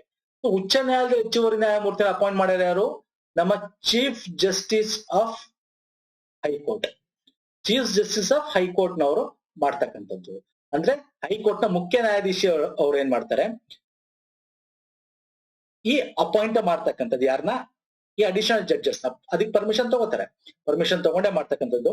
ಸರ್ ಇಲ್ಲಿ ಪ್ರಮುಖವಾಗಿ ನೀವು ಅರ್ಥ ಮಾಡ್ಕೋಬೇಕು, ಇಲ್ಲಿ ಜಡ್ಜ್ ಅಪಾಯಿಂಟ್ ಮಾಡ್ತಾರಲ್ಲ, ಅವ್ರದ್ದು ಎಷ್ಟು ಅಂದ್ರೆ 2 ವರ್ಷಗಳ ಕಾಲ ಮಾತ್ರ ಅದು ಮ್ಯಾಕ್ಸಿಮಮ್ ಅಧಿಕಾರದಲ್ಲಿ ಇರಬೇಕು. 2 ವರ್ಷಕ್ಕಿಂತ ಜಾಸ್ತಿ ಇರಕ್ಕಾಗಲ್ಲ. ಅಷ್ಟವರೆಗೆ ಜಡ್ಜ್ ಆಗಿ ಅವ್ರು ಮಾಡ್ಬೋದು. ಯಾರು ಬೇಕಾದ್ರೂ ಆಗ್ಬೋದು ಸರ್. ಈಗ ಫಾರ್ ಎಕ್ಸಾಂಪಲ್ ಅವರು ನ್ಯಾಯಮೂರ್ತಿನೇ ಆಗ್ಬೇಕು ಅಂತೇನಿಲ್ಲ. ಬೇರೆ ಯಾವುದೋ ಒಂದು ಲೋವರ್ ಕೋರ್ಟ್ ಅಲ್ಲಿ ನ್ಯಾಯವಾದಿಗಳಾಗಿರ್ಬೋದು, ಅಥವಾ ನ್ಯಾಯಾಂಗ ಬಗ್ಗೆ ತಿಳ್ಕೊಂಡಿರಿ. ಫಾರ್ ಎಕ್ಸಾಂಪಲ್ ನೀವು ಯಾವುದೇ ಒಂದು ಲಾ ಕಾಲೇಜ್ಗೆ ಹೋಗಿ, ಅಲ್ಲಿ ಪ್ರಿನ್ಸಿಪಲ್ ಆಗಿರ್ತಾರೆ, ಹಿ ನೋಸ್, ಅವರೇ ಟೀಚ್ ಮಾಡ್ತಕ್ಕಂಥದ್ದು. ಅಲ್ಲಿ ಓದಿ ಎಲ್ಲಾ ಕಡೆ ಅವ್ರು ಲಾಯರ್ ಆಗಿ ಜಡ್ಜ್ ಆಗಿರ್ತಕ್ಕಂಥವ್ರು ಇರ್ತಾರೆ. So he knows everything. ಅಂದ್ರೆ ಅವರು ಕಾನೂನು ತಿಳಿದವರಂತಾರಾಗಿರ್ಬೇಕು. ಅಂತವ್ರು ಕೂಡ ಜಡ್ಜ್ ಕೂಡ ಆಗ್ಬೋದು. ಓಕೆ, 2 ವರ್ಷ. ಅದಕ್ಕೆ ಹೂ ನೋಸ್ ದ ಲಾ ಅಂತ ಕೂಡ ಏನ್ ಮಾಡ್ತಾರೆ, ನಮ್ಮ ಸಂವಿಧಾನದಲ್ಲಿ ಒಂದು ಪಾಯಿಂಟ್ ಕೂಡ ಹಾಕಿದ್ದಾರೆ. So 2 is the right answer. ಮತ್ತೆ ವಿಧಿ ಯಾವುದು ಸರ್? 224A 224 ನಮ್ಮ ಹೈಕೋರ್ಟ್ ಜಡ್ಜಸ್ ಬಗ್ಗೆ ಅಪಾಯಿಂಟ್ ಬಗ್ಗೆ ಹೇಳುತ್ತೆ. 224A ಅಂದ್ರೆ ಅರ್ಥ ಏನು? ಇದು ಅಮೆಂಡ್ಮೆಂಟ್, ತಿದ್ದುಪಡಿ ಮಾಡಿರ್ತಕ್ಕಂಥದ್ದು. ಏನ್ ಹೇಳಿ ಸರ್? ತಿದ್ದುಪಡಿ ಮಾಡಿರ್ತಕ್ಕಂಥದ್ದು. ಎ ಅಂತ ಸೇರಿಸಿದ್ದಾರೆ ಅಂದ್ರೆ ಯಾವಾಗ ಸರ್? 15ನೇ ತಿದ್ದುಪಡಿ 1963 ಆಗಿರ್ತಕ್ಕಂಥದ್ದು. ಅಡಿಷನಲ್ ಜಡ್ಜಸ್ ಆಗ್ಬೇಕು ಸರ್. ಕೋರ್ಟ್ ಕೇಸ್ಗಳು ಪೆಂಡಿಂಗ್ ತುಂಬಾ ಇವೆ. ಸೊ ಹಾಗಾಗಿ ಈಗ ಇದು ನಾವು ಹೈಕೋರ್ಟ್ ಅಂತಲ್ಲ, ಸುಪ್ರೀಂ ಕೋರ್ಟ್ ಅಲ್ಲೂ ಮಾಡಬಹುದು. ಇದೇ ಪ್ರೊಸೀಜರ್ ಫಾಲೋ ಆಗುತ್ತೆ. ಓಕೆ, ನೆಕ್ಸ್ಟ್ ಬನ್ನಿ. ಕೆಳಗಿನವುಗಳಲ್ಲಿ ಯಾವುದು ಭಾರತದ ಪ್ರಜೆ ಆಗಲು ಷರತ್ತು ಅಲ್ಲ? ಕಂಡೀಷನ್ ಅಲ್ಲ ಕೇಳಿರೋದು. ಕಂಡೀಷನ್ ಅಲ್ಲ. ಭಾರತ ಪ್ರಜೆ ಆಗ್ಬೇಕು ಅಂದ್ರೆ ಜನ್ಮ, ನೈಸರ್ಗೀಕರಣ, ಮೂಲ ಆಸ್ತಿ ಸಂಪಾದಿಸುವುದು. ಯಾವುದು ಕಂಡೀಷನ್ ಅಲ್ಲ. ಓಕೆ, ಕಂಡೀಷನ್ ಅಲ್ಲ ಅಂತ ಕೇಳಿರ್ತಕ್ಕಂಥದ್ದು. ವೆರಿ ಚೆನ್ನಾಗಿದೆ ಕ್ವಶನ್, ಚೆನ್ನಾಗಿದೆ ನೋಡಿ. ಅವನ ಜನ್ಮ ಭಾರತ ಪ್ರಜೆ ಆಗಲು ಷರತ್ತು ಅಲ್ಲ. ಮತ್ತೆ ನೈಸರ್ಗೀಕರಣ, ಓಕೆ, ಮೂಲ, ಓಕೆ, ಆಸ್ತಿ ಸಂಪಾದಿಸುವುದು. ಸರ್ ಕೆಳಗಿನವಳು ಯಾವುದು ಭಾರತದ ಪ್ರಜೆ ಆಗಲು ಷರತ್ತು? ಕಂಡೀಷನ್ ಅಲ್ಲ. ಆನ್ಸರ್ ಮಾಡ್ತೀರಾ? ಇಂಟ್ರೆಸ್ಟಿಂಗ್ ಇದೆ, ಸಿಂಪಲ್ ಕ್ವಶನ್. ಇದು ನಿಮ್ಗೆ ಹೋಮ್ವರ್ಕ್ ಕೊಡ್ಲಾ? Yes, can you comment it? ಯಾವ್ದು ಅಂತ, ಯಾವ ಆಪ್ಷನ್ ಅಂತ ಕಮೆಂಟ್ ಮಾಡ್ತೀರಾ? So okay, this is very simple. ಇದನ್ನ ನೀವು ಕಮೆಂಟ್ ಮಾಡಿ. ಬಟ್ ನಾನು ನಿಮ್ಗೆ ಇದ್ರ ಬಗ್ಗೆ ಒಂಚೂರು ಎಕ್ಸ್ಪ್ಲನೇಷನ್ ಕೂಡ ಹೇಳ್ತೀನಿ, ಇಲ್ಲಿ ನೋಡ್ಕೊಂಬಿಡಿ. ನಮ್ಗೆ ಸ್ವತಂತ್ರ ಬಂದಾಗ ಸರ್, ಅವಾಗ ಪಾಕಿಸ್ತಾನದಲ್ಲಿ ಇಂದ ಬಂದಿರೋರಿಗೆ ಭಾರತದವರು ಆ ಟೈಮಲ್ಲಿ ಯಾರು ಅಂತ ಇತ್ತು. ಬಟ್ ನಾವು ಪೌರತ್ವ ಅಂದ್ರೆ ಸಿಟಿಸನ್ಶಿಪ್ ಏನು ಅಂತ ಇತ್ತು ಅಷ್ಟೇ. ಪೌರತ್ವ ಪಡೆದುಕೊಳ್ಳೋದು ಹೆಂಗೆ ಅಂತ ಇರ್ಲಿಲ್ಲ. ದಯವಿಟ್ಟು ಅರ್ಥ ಮಾಡ್ಕೊಳ್ಳಿ. ಸ್ವತಂತ್ರ ಬಂದಾಗ ಅಥವಾ ನಮ್ಮ ಸಂವಿಧಾನ ಚಾಲ್ತಿ ಆದಾಗ ಪೌರತ್ವ ಪಡೆದುಕೊಳ್ಳೋದು ಹೆಂಗೆ ಅಂತ ಇರ್ಲಿಲ್ಲ. ದಯವಿಟ್ಟು ಅರ್ಥ ಮಾಡ್ಕೊಳ್ಳಿ. ಪೌರತ್ವ ಏನು, ಯಾರು ಕೊಡ್ಬೇಕು, ಯಾರು ಪೌರತ್ವ ಹೊಂದಿರ್ತಾರೆ ಅಂತ ಡೆಫಿನಿಷನ್ ಇದೆ ಅಷ್ಟೇ. ಸೊ 5ರಿಂದ 11 ಆರ್ಟಿಕಲ್ ಓದಿವಿದಿ. ಭಾಗ 2 ಓದಿ, ದಯವಿಟ್ಟು ಓದಿ, ನಾವು ಮಾಡಿದೀವಿ. ಓಕೆ, ಸೊ ಇಲ್ಲಿ 1955 ಪೌರತ್ವ ಕಾಯ್ದೆ ಏನ್ ಬರುತ್ತೆ, ಸಿಟಿಸನ್ಶಿಪ್ ಅಮೆಂಡ್ಮೆಂಟ್ ಆಕ್ಟ್ ಬರುತ್ತೆ.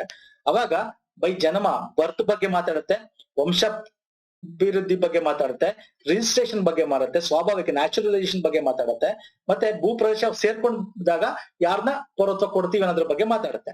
ಇಲ್ಲಿ ಡೀಟೇಲ್ ಇದೆ ನೋಡಿ. ನಾನು ಈಗ ಫುಲ್ ಎಕ್ಸ್ಪ್ಲೇನ್ ಮಾಡ್ಕೋಲ್ಲ ಡೀಟೇಲ್. ಓಕೆ, ಇನ್ನು ಕಳೆದುಕೊಳ್ಳೋದು ಹೆಂಗೆ ಅಂದ್ರೆ 3 ವಿಧ ಇದೆ. ತ್ಯಜಿಸುವುದು ರಿನೌನ್ಸಿಯೇಷನ್ ಅಂತ ಕರಿತೀವಿ, ಟರ್ಮಿನೇಷನ್ ರದ್ದು ಮಾಡ್ತಕ್ಕಂಥದ್ದು, ಕಸಿದುಕೊಳ್ಳುವುದು. ಓಕೆ, ಇದನ್ನ ದಯವಿಟ್ಟು ಓದಿ, ಇಲ್ಲ ನಾನು ಕೊಟ್ಟಿದ್ದೀನಿ, ದಯವಿಟ್ಟು ನೀವೇ ಓದಿ ಅರ್ಥ ಮಾಡ್ಕೊಳ್ಳಿ, ಯಾಕಂದ್ರೆ ಇದು ನಿಮ್ಗೆ ಹೋಮ್ ವರ್ಕ್ ಕೊಟ್ಟಿರೋದ್ರಿಂದ I am not going to explain this. Okay sir, very important, but very important. ಈಗ ನ್ಯೂಸ್ ಅಲ್ಲಿ ಇದೆ, ಲಾಸ್ಟ್ 2 ವರ್ಷ CAA ಬಿಲ್ ಇದೆ, ಕ್ಯಾಬ್ ಬಿಲ್ ಸಿಟಿಜನ್ಶಿಪ್ ಬಗ್ಗೆ ಇದೆ. ಸೊ ಹಾಗಾಗಿ ಇದು very important question. So you have to answer this question. ಯಾವುದು ಕರೆಕ್ಟ್ ಆನ್ಸರ್ ಇಲ್ಲಿ. ಓಕೆ, ನೆಕ್ಸ್ಟ್ ಬರ್ತೇನೆ. ಭಾರತದ ಯಾವ ಪ್ರಧಾನ ಮಂತ್ರಿಯು ಸಂಸತ್ತನ್ನು ಎದುರಿಸಲಿಲ್ಲ? ಸಿಂಪಲ್ ಕ್ವಶನ್ ಐತೆ, ಸ್ಟಾಟಿಕ್ ಕ್ವಶನ್ಸ್ ಬರ್ತವೆ. ಯಾರು? Morarji Desai, Lal Bahadur Shastri, IK Gujral, Charan Singh. Right answer Charan Singh. ಹೌದು ಸರ್, ಇವರು 1979 ಅಷ್ಟಲ್ಲಿ 79. ಓಕೆ, ನಿಮ್ಗೆ ಗೊತ್ತಿದೆ 1975 ಆಗುತ್ತೆ. ಏನಾಗುತ್ತೆ ನಮ್ಮ 1975 ಅಲ್ಲಿ ಏನು ನಮ್ಮ ಇಂದಿರಾ ಗಾಂಧಿ ಅವರು ತಂದಿರ್ತಕ್ಕಂತ ನ್ಯಾಷನಲ್ ಎಮರ್ಜೆನ್ಸಿಯಿಂದ ಅವರು ಎಲೆಕ್ಷನ್ ಸೋಲ್ತಾರೆ, ಎಲ್ಲ ಆಗ್ತದೆ. ಆಗ ಬೇರೆ ಬೇರೆ ಸರ್ಕಾರ ಜನತಾದಳ ಬರುತ್ತೆ, ಜನತಾದಳದ ಚರಣ್ ಸಿಂಗ್ ಬರ್ತಾರೆ, ಅವ್ರಿಗೆ ಸಪೋರ್ಟ್ ಮಾಡ್ತೀನಿ ಅಂತ ಹೇಳ್ತಾರೆ ಇಂದಿರಾ ಗಾಂಧಿ. ಆದ್ರೆ 23 ದಿನ ಕಾಲ ಆದ್ಮೇಲೆ 1979 ಫೆಬ್ರವರಿಲಿ ಅವರು ರಾಜೀನಾಮೆ ಕೊಡ್ಬೇಕಾಗತ್ತೆ. ಆಕ್ಚುಲಿ ಇವರು ಸೆಲೆಕ್ಟ್ ಆದ್ಮೇಲೆ ಏನಾಗುತ್ತೆ, ಯೂಶಲಿ ನಮ್ಗೆ ಸಪೋರ್ಟ್ ಇದೆ ಅಂತ ಬಹಿರ್ ಬೆಂಬಲ ಅಂದ್ರೆ ಹೊರಗಡೆಯಿಂದ ಬೆಂಬಲ ಕೊಟ್ಟ ಮೇಲೆ ಇವ್ರು ಓಕೆ ಅಂತ ಸರ್ಕಾರ ರಚಿಸಿದ್ಮೇಲೆ ರಾಷ್ಟ್ರಪತಿಗಳಿಗೆ ಅದನ್ನ ಕೊಟ್ಟು ಸಂಸತ್ನಲ್ಲಿ ಅವರು ನಿರೂಪಿಸ್ಬೇಕು ಅಲ್ವಾ. ಸಂಸತ್ನಲ್ಲಿ ಅವ್ರು ಏನ್ ಮಾಡ್ಬೇಕು, ಹೋಗಿ ನಿರೂಪಿಸ್ಬೇಕು ಮೆಜಾರಿಟಿನ. ಹೋಗ್ಬೇಕಾಗಿತ್ತು ಆಕ್ಚುಲಿ. ಅಷ್ಟ್ರಲ್ಲಿ ಏನ್ ಮಾಡ್ತಾರೆ, ಪುನಃ ಇವರು ಇಂದಿರಾ ಗಾಂಧಿ ಅವ್ರು ಏನ್ ಮಾಡ್ತಾರೆ, ಕಾಂಗ್ರೆಸ್ ನಿಂದ ಅವರ ಸಪೋರ್ಟ್ ನ ತೆಗೆದು ಬಿಡ್ತಾರೆ. ಹಾಗಾಗಿ ಇವರು ಸಂಸತ್ತನ ಒಳಗೆ ಹೋಗಿ ಸಂಸತ್ತನ್ನ ಫೇಸ್ ಮಾಡ್ಲೇ ಇಲ್ಲ. ಸೊ ಹಾಗಾಗಿ Charan Singh is the right answer. Okay, next ಬನ್ನಿ.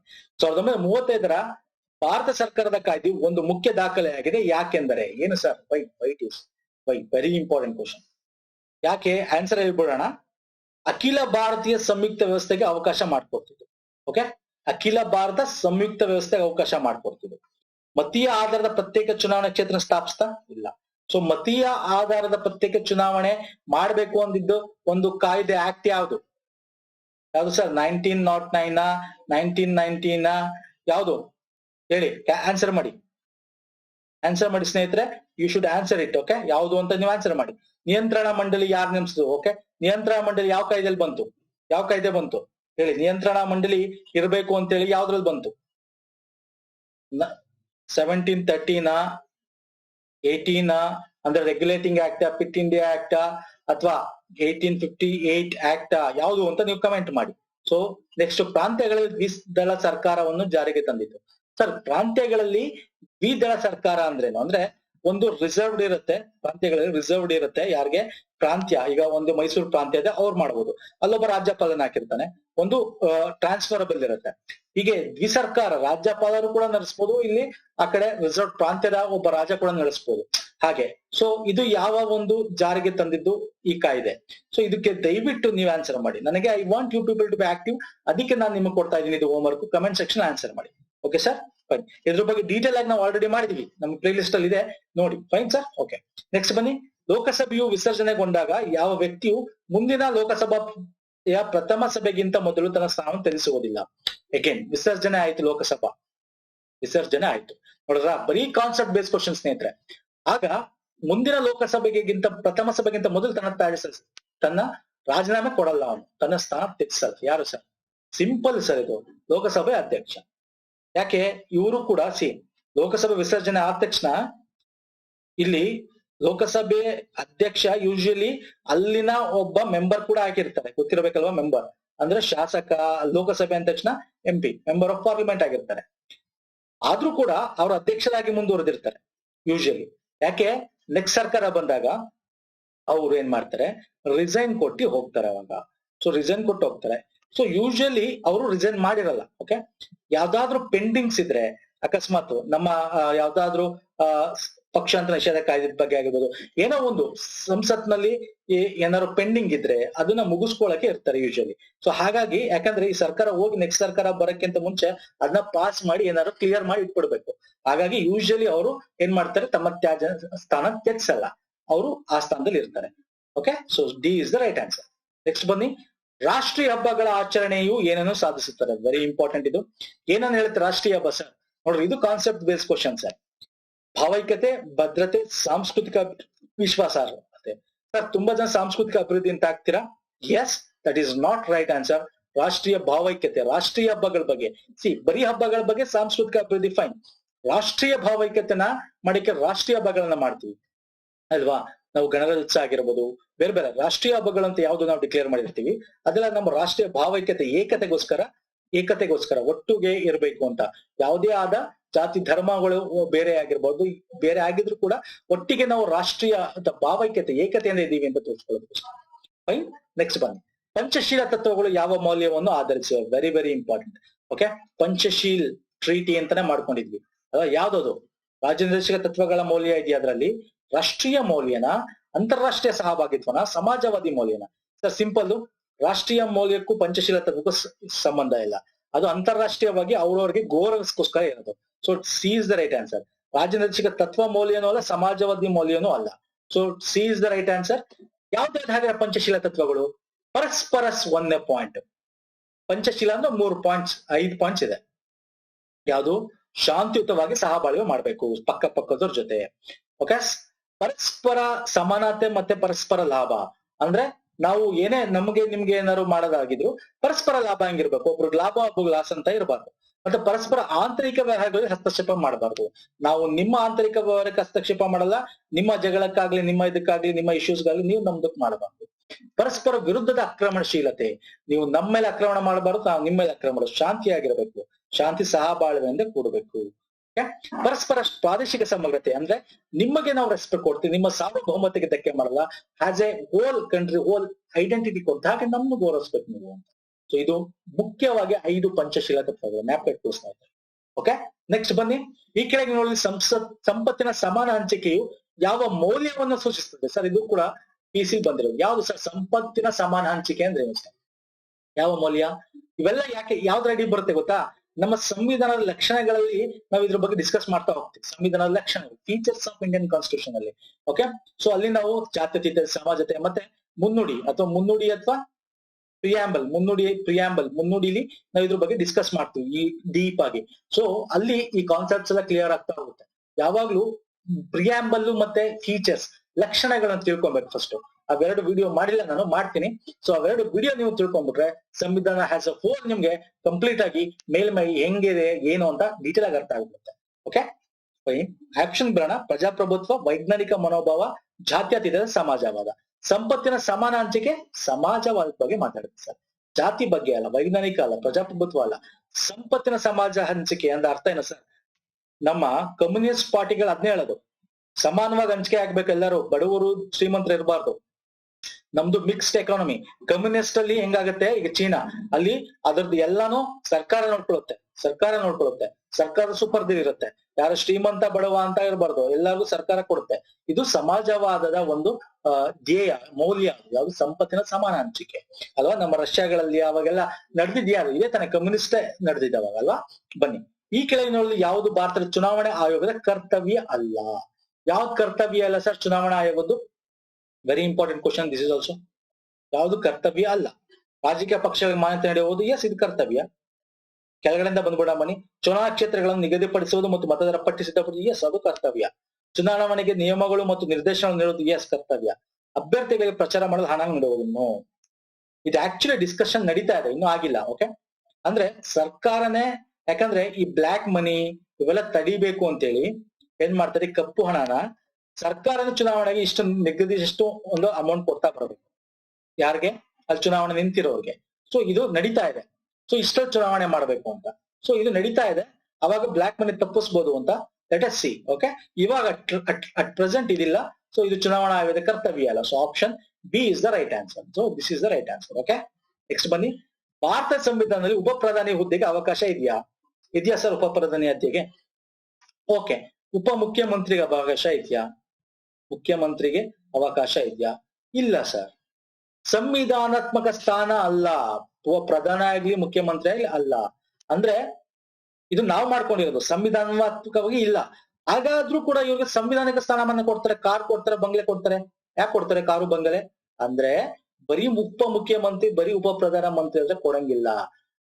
ಇವ್ರನ್ನ ಜೊತೆಗೆ ಖಾತೆ ಕೂಡ ಕೊಡ್ತಾರೆ. ಸುಮ್ನೆ ಹೆಸರಿಗೆ ಅಷ್ಟೇ ಹೆಸರು ಕೊಡ್ತಾರೆ, ಖಾತೆ ಕೊಟ್ಟಿರ್ತಾರೆ. ಕ್ಯಾಬಿನೆಟ್ ಮಿನಿಸ್ಟರ್ ಖಾತೆ ಕೊಟ್ಟಿರ್ತಾರೆ ಅವ್ರಿಗೆ. ಸೊ ಹಾಗಾಗಿ ಕಾರು ಬಂಗ್ಲೆ ಎಲ್ಲ ಫೆಸಿಲಿಟಿ ಕೊಡ್ತಕ್ಕಂಥದ್ದು. ಸೊ ಈಗ ಇದು ನಮ್ಮ ಸಂವಿಧಾನದಲ್ಲಿಲ್ಲ. ಇದು ಸಾಂವಿಧಾನಿಕ ಸ್ಥಾನಮಾನ ಅಲ್ಲ. ಹಿಂಗ್ ಡೈರೆಕ್ಟ್ ಆಗೂ ಕೇಳ್ತಾನೆ, ಉಪ ಪ್ರಧಾನಿ ಮತ್ತು ಉಪ ಮುಖ್ಯಮಂತ್ರಿ ಸಾಂವಿಧಾನಿಕ ಸ್ಥಾನನ ಅಂತ ಕೇಳಬಹುದು ನಿಮ್ಗೆ. ಅಲ್ಲ. So B is the right answer. Okay sir, fine. 1857 next question. ಭಾರತದ ಪ್ರಥಮ ಸ್ವತಂತ್ರ ಸಂಗ್ರಾಮ ಎಂಬ ಗ್ರಂಥವನ್ನು ಬರೆದವರು ಯಾರು? ಯಾರು ಬರೆದ್ರು ಸರ್? ಇದು ಸಿಂಪಲ್ ಕ್ವಶನ್. ಇಲ್ಲೇ ಇದೆ, ವಿ ಡಿ ಸಾವರ್ಕರ್, ವಿನೋದರ್ ದಾಮೋದರ್ ಸಾವರ್ಕರ್. ಓಕೆ, ನಾವು ಭಾರತದ ಪ್ರಥಮ ಸ್ವತಂತ್ರ ಸಂಘ, ರಿವೋಲ್ಟ್ ಆಫ್ ಇಂಡಿಯನ್ ಇಂಡಿಪೆಂಡೆನ್ಸ್ ಅಂತ ಕರಿತೀವಿ. ಆದ್ರೆ ನಮ್ಮ ಬ್ರಿಟಿಷ್ ಅವರು ಎಂತ ಕರೀತಾರೆ? ಸಿಪಾಯಿ ದಂಗೆ ಅಂತ ಕರೀತಾರೆ. ಓಕೆ, ಸಿಪಾಯಿ ದಂಗೆ ಜಸ್ಟ್ ಸಿಪಾಯಿಗಳು ದಂಗೆ ಇದ್ದಿದ್ರು ಅಂತ. ನಾವು ಹಂಗಲ್ಲ, ನಾವು ಪ್ರಥಮ ಸ್ವತಂತ್ರ ಸಂಘ, ನಾವು ಸ್ವತಂತ್ರಕ್ಕೋಸ್ಕರ ಹೋರಾಡಿದ್ವಿ, ಅದಕ್ಕೆ ಎಷ್ಟೊಂದು ಜನ ಸತ್ವಿ. ಹಾಗಾಗಿ ವಿ ಡಿ ಸಾವರ್ಕರ್ ಬರ್ದಿರೋದು. ಇಂಗ್ಲಿಷ್ ಮತ್ತೆ ಇಂಗ್ಲಿಷ್ ಅಲ್ಲಿ ಬರೀತಾರೆ, ಮತ್ತೆ ಇನ್ನೊಂದು ಲ್ಯಾಂಗ್ವೇಜ್ ಬರುತ್ತೆ, ಐ ಥಿಂಕ್ ಮರಾಠಿ ಅನ್ಕೋತೇನೆ. ಸೊ ಮರಾಠಿ ಮತ್ತೆ ಇಂಗ್ಲಿಷ್ ಅಲ್ಲಿ ಬರೀತಾರೆ ಅನ್ಕೋತೇನೆ. Okay, very fine. Next question ಬರ್ತೇನೆ. ಈ ಕೆಳಗಿನ ಹೇಳಿಕೆಗಳನ್ನು ಗಮನಿಸಿ. ಭಾರತದ attorney general, okay, attorney general ಪ್ರಧಾನ ವಕೀಲರು, ಭಾರತದ ಫಸ್ಟ್ ಲಾಯರ್ ಅಂತ ಕರಿತೀವಿ, ಅವ್ರಿಗೆ ಸಂಬಂಧಪಟ್ಟಂತೆ. ಓಕೆ ಸರ್, ಇದನ್ನ ಹೇಳಿದ್ ನಾನು, ಪಿ ಸಿ ಎಕ್ಸಾಮ್ ಅಲ್ಲಿ ಬಂದಿದೆ, ಇದನ್ನ 2013 IAS ಎಕ್ಸಾಮ್ ಅಲ್ಲಿ ಕೇಳಿದ್ದ. ಓಕೆ, ಲೋಕಸಭೆಯ ಕಾರ್ಯಕಲಾಪಗಳಲ್ಲಿ ಭಾಗವಹಿಸಬಹುದು. ತುಂಬಾ ಜನ ಇದನ್ನ ಪ್ರೀವಿಯಸ್ ಕ್ವಶನ್ ಸಾಲ್ವ್ ಮಾಡ್ಬೇಕಾದ್ರೂ ಕೂಡ, ಎಷ್ಟೊಂದು ಕ್ವಶನ್ ಪೇಪರ್ ಮಾಡ್ಬೇಕಾದ್ರೂ ಕೂಡ ನಾನು ಇದನ್ನ ಸಾಲ್ವ್ ಮಾಡಿದ್ದೀನಿ. ಬಟ್ ಇದು ಒಂಥರ ಡಿಫ್ರೆಂಟ್ ಇದೆ, ಒಂದು ಎಕ್ಸ್ಟ್ರಾ ಪಾಯಿಂಟ್ ಇದೆ, ದಯವಿಟ್ಟು ನೋಡಿ. ಲೋಕಸಭೆಯ ಸಮಿತಿ ಒಂದರ ಸದಸ್ಯರಾಗಬಹುದು, ಲೋಕಸಭೆಯಲ್ಲಿ ಮಾತಾಡಬಹುದು, ಲೋಕಸಭೆಯಲ್ಲಿ ಮತ ಚಲಾಯಿಸಬಹುದು. ಯಾವ್ದು ಕರೆಕ್ಟ್, ಸರಿಯಾದ್ದು ಯಾವ್ದು ಅಂತ ಕೇಳಿರೋದು. ಎಸ್ ಸರ್, ಅವ್ರು ಲೋಕಸಭೆಯ ಕಾರ್ಯಕಲಾಪಗಳಲ್ಲಿ ಭಾಗವಹಿಸಬಹುದು, ಲೋಕಸಭೆ ಸಮಿತಿಯ ಸದಸ್ಯರು ಕೂಡ ಆಗಬಹುದು. ಓಕೆ, ಲೋಕಸಭೆಯಲ್ಲಿ ಮಾತಾಡು ಕೂಡಬಹುದು, ಆದ್ರೆ ಮತ್ತೆ ಚಲಾವಣೆ ಮಾಡಕ್ಕಾಗಲ್ಲ. So option 1, 2, 3 is the right answer. ತುಂಬಾ ಜನ ಈ ಆಪ್ಷನ್ ಕರೆಕ್ಟ್ ಆಗಿರ್ತಾರೆ ಅಂತ ಹಾಕಿರ್ತೀರಾ. No, option A is the right answer. And attorney general ಅಂದ ತಕ್ಷಣ ನಮ್ಗೆ 76ನೇ ವಿಧಿ ಜ್ಞಾಪಕ ಬಂದ್ಬಿಡ್ಬೇಕು. ಓಕೆ, ಅಟಾರ್ನಿ ಜನರಲ್ ಒಂದು ಯಾವುದು? ಅಟಾರ್ನಿ ಜನರಲ್ 76ನೇ ವಿಧಿ. 76ನೇ ವಿಧಿಲಿ ಪ್ರೊವಿಷನ್ ಕೊಡುತ್ತೆ ಅಟಾರ್ನಿ ಜನರಲ್ ಬೇಕು ಅಂತ. ಹಾಗಾದ್ರೆ ಇದೊಂದು ಯಾವುದು? ಸಾಂವಿಧಾನಿಕ ಸಂಸ್ಥೆ, ಸಾಂವಿಧಾನಿಕ ಒಂದು ಹುದ್ದೆ ಅಂತ ಹೇಳಬೇಕು. ಹೇಳ್ತಾನೆ ಎಕ್ಸಾಮ್ ಅಲ್ಲಿ, ಅಟಾರ್ನಿ ಜನರಲ್ ಇಸ್ ಆಲ್ಸೋ ಏನೋ ಒಂದು ಕಾನ್ಸ್ಟಿಟ್ಯೂಷನಲ್ ಬಾಡಿ. ಓಕೆ, ನೆಕ್ಸ್ಟ್ ಬರ್ತೀನಿ ನಾನು. ರಾಜ್ಯಪಾಲರು ಯಾರನ್ನು ನೇಮಕ ಮಾಡುವುದಿಲ್ಲ? Very very important. ಹೈಕೋರ್ಟ್ ನ ನ್ಯಾಯಾಧೀಶರು, ಮುಖ್ಯಮಂತ್ರಿ, ರಾಜ್ಯದ ಅಡ್ವೊಕೇಟ್ ಜನರಲ್, ರಾಜ್ಯ ಸಾರ್ವಜನಿಕ ಸೇವಾ ಆಯೋಗದ ಅಧ್ಯಕ್ಷರು. ಸರ್, ಇಲ್ಲಿ ರಾಜ್ಯದ ಅಡ್ವೊಕೇಟ್ ಜನರಲ್ ನ ರಾಜ್ಯಪಾಲರು ನಮ್ಮ ರಾಜ್ಯದ ಮುಖ್ಯಮಂತ್ರಿ ನೇತೃತ್ವದ ಮಂತ್ರಿಮಂಡಲ ಸಲಹೆ ಮೇರೆಗೆ ನೇಮಕ ಮಾಡ್ತಾರೆ. ಇದನ್ನು ಕೂಡ ಮುಖ್ಯಮಂತ್ರಿ ನೇತೃತ್ವದ ಮಂತ್ರಿಮಂಡಲ ಸಲಹೆ ನೇಮಕ ಮಾಡ್ತಾರೆ. ಇನ್ನು ಮುಖ್ಯಮಂತ್ರಿನೂ ಕೂಡ ಅವ್ರನ್ನ ನೇಮಕ ಮಾಡ್ತಾರೆ. ಯಾರು? ಶಾಸಕಾಂಗದ, ಯಾವ ಪಕ್ಷ ಶಾಸಕಾಂಗದ ಅಧ್ಯಕ್ಷನಾಗಿ ಕಳಿಸುತ್ತೆ, ಅತ್ಯಂತ ಹೆಚ್ಚು ಓಟ್ ತಗೊಂಡಿರುತ್ತೆ, ಅವ್ರನ್ನ ಮುಖ್ಯಮಂತ್ರಿಯಾಗಿ ನೇಮಕ ಮಾಡ್ತಾರೆ. ಸೊ ಹೈಕೋರ್ಟ್ ನ್ಯಾಯಾಧೀಶನ ಯಾರು ಮಾಡ್ತಾರೆ? ಇದು for this question A is the right answer. Okay, ಯಾಕಂದ್ರೆ ಹೈಕೋರ್ಟ್ ನ್ಯಾಯಾಧೀಶಗಳನ್ನ ಮಾಡೋದು ರಾಷ್ಟ್ರಾಧ್ಯಕ್ಷರು, ಪ್ರೆಸಿಡೆಂಟ್, ರಾಷ್ಟ್ರಾಧ್ಯಕ್ಷರು. Okay fine. So next question ಹೋಗ್ಬೇಡ. ಹಾಗಾದ್ರೆ ಇಲ್ಲಿ ರಾಜ್ಯಪಾಲರು ಯಾರನ್ನ ತೆಗಿಯಕ್ ಆಗಲ್ಲ ಅನ್ನೋದು ಕೂಡ ನಾನು ಇದ್ರ ಬಗ್ಗೆ ಡಿಸ್ಕಸ್ ಮಾಡಿದ್ದೀನಿ. ಯಾರ್ಯಾರನ್ನ ತೆಗಿಬಹುದು ರಾಜ್ಯಪಾಲರು, ಓಕೆ, ರಿಮೂವ್ ಮಾಡಬಹುದು ಅನ್ನೋದು ಕೂಡ ಪ್ರೀವಿಯಸ್ ನಾನು ಸಂವಿಧಾನದ ಪ್ರಶ್ನೋತ್ತರಗಳನ್ನು ಸಪರೇಟ್ ಒಂದು ಪ್ಲೇಲಿಸ್ಟ್ ಇದೆ ಸ್ನೇಹಿತರೆ, ಅಲ್ಲಿ ದಯವಿಟ್ಟು ಹೋಗಿ ನೋಡಿ.